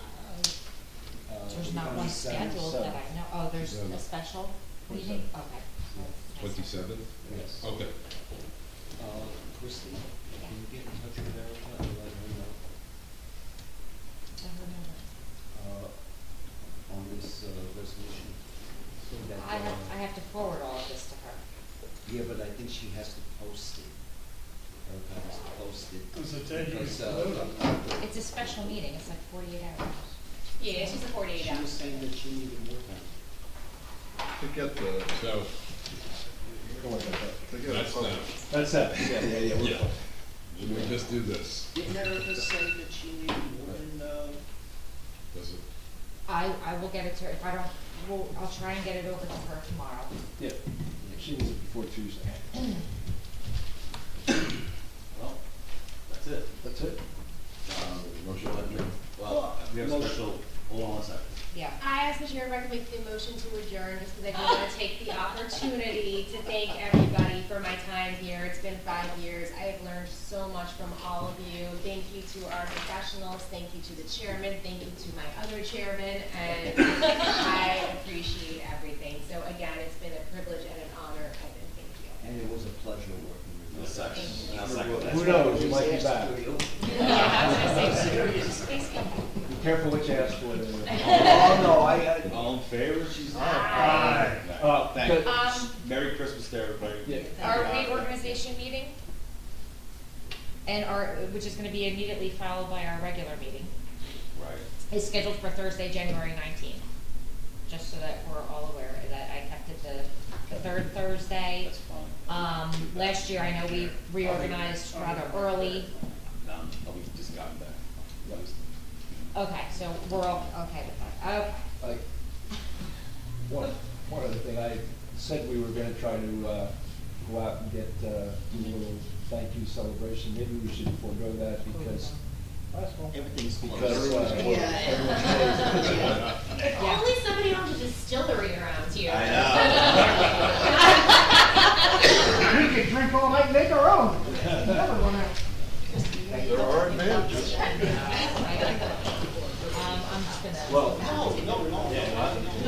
Ireland. So you're saying we have to do it on January? Bar can't close if you're staying in the Yes, we hotel. can do this January You time. can stay all night, as long as you're in the hotel. Let's take advantage of that loophole. Yeah.